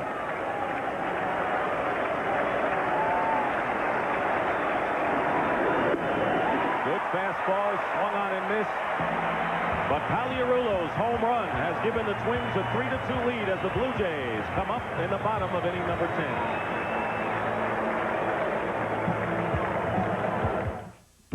Who feeds a family of 4 for under $10? Dairy Queen. The Minnesota Twins are 3 outs away from taking a 2-1 lead in this American League Championship Series. Mike Pagliarulo, who homered in a pinch hitting role to break the tie, is now the third baseman.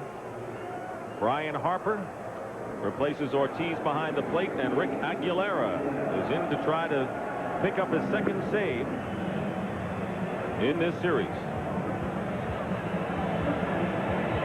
Aguilera coming over in that trade we talked about earlier for Frank Viola. And the plan to start with is possibly making Rick a starting pitcher, but he has now settled into the closing role. Equally effective against lefties and righties. And he'll see at least one left-hander in this inning. We were tied, and the man who silenced the crowd in a big way was veteran Mike Pagliarulo. Kind of ironic if that were to be the game winner, because when the Twins signed Mike Pagliarulo, they thought they were getting a home run hitter who would hit for a low average. But all year long, with Terry Crowley's help, he has been an average hitter with very little power, except for that at bat.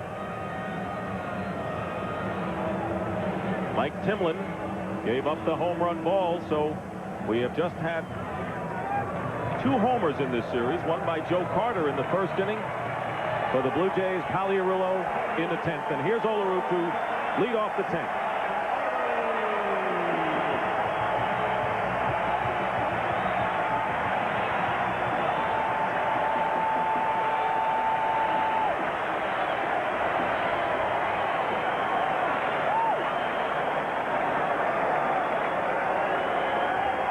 Olerud singled against Aguilera in the 8th inning of game number 1. Strike 1, fouled off to the left. Contrast in manager strategies. You notice Minnesota not guarding the line. Tom Kelly said, I don't think John Olerud can pull Rick Aguilera that well. Conventional straight-up defense.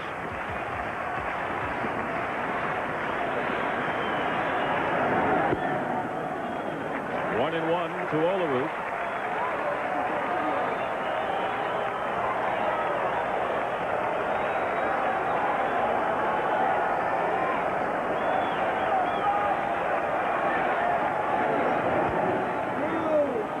Olerud went after a pitch way up in the strike zone, and the count is 1-2. By the way, Pagliarulo's home run off of Timlin was only the 4th extra inning pinch hit home run in postseason history. You have to go back to Dusty Rhodes of the Giants in '54, John Lowenstein of the Orioles, and George Vukovich of the Phillies.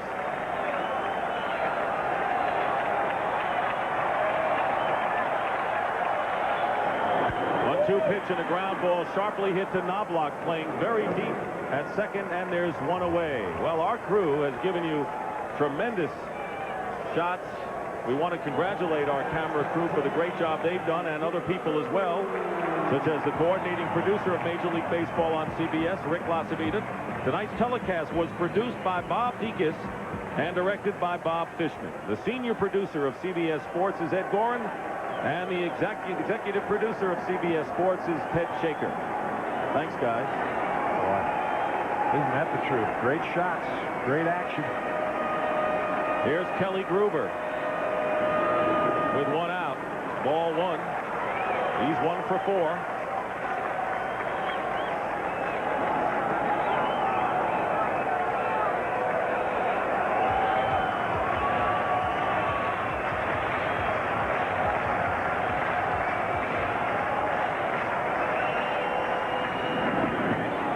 And Gruber couldn't stop his swing.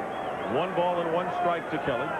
See the first 2 pitches, breaking balls. Mike Timlin looks on. Gruber has one thing in mind, as Pagliarulo did. Hope I get a fastball on the inside half that I can turn on.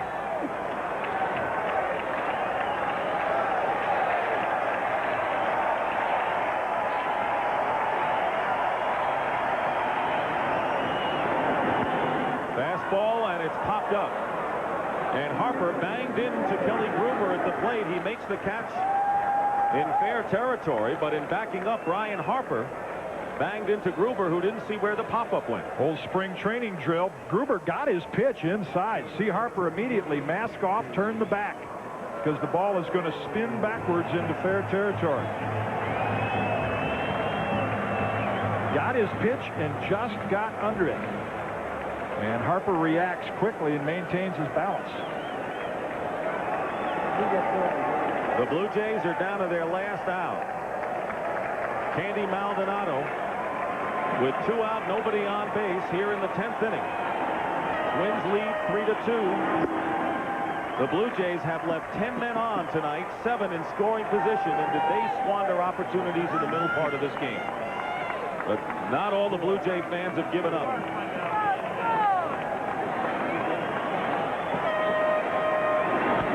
Maldonado hits a high fly ball, and this should do it. Kirby Puckett in center field makes the catch, and the ball game is over. Mike Pagliarulo's pinch hit home run in the 10th inning has given the Minnesota Twins a 3-2 victory, and now they lead 2-1 in the American League Championship Series. And this thing is going to go back and forth, 1-run games, I'm sure. Jim Cott, Tom Kelly's reminisced about the games. They win, Minnesota wins, back and forth. The pattern continues. Guthrie will win it, Timlin the losing pitcher, and Aguilera picks up the save. Final score, the Twins win it 3-2, and we'll be back to the Sky Dome in just a moment.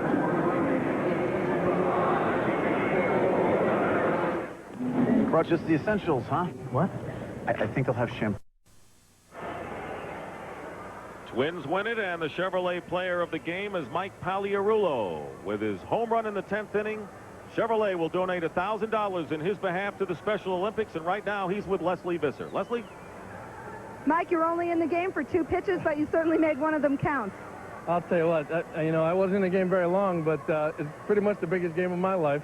What were you looking for in the pitch? I was just looking for a ball over the plate. You know, he throws a ball. Yeah, we're going to show it to you in a minute. Why don't you take us through it? Okay. Well, he just throws a ball that sinks away, and I just bury my head on the ball. That's it. That was the only thing going through my mind, just one thing. And, geez, I almost missed first base after I hit the ball. I was so excited going around the bases. How critical is this when you come up here to the Sky Dome? Well, you know, they're a tough team, and they're taking every bit of emotion out of me. I know that, and this is a real tough place to play. So, you know, if we can just play them tough all the way through, then get them back to our place, and we'll be all right. Well, congratulations. See you tomorrow. Up to you, Dick. All right, Leslie and Mike, thank you very much. The biggest game of his life as the Twins win it. And so for Jim Cott and Leslie Visser, I'm Dick Stockton saying so long from the Sky Dome. Once again, the final score, the Twins... Ball fever in Atlanta.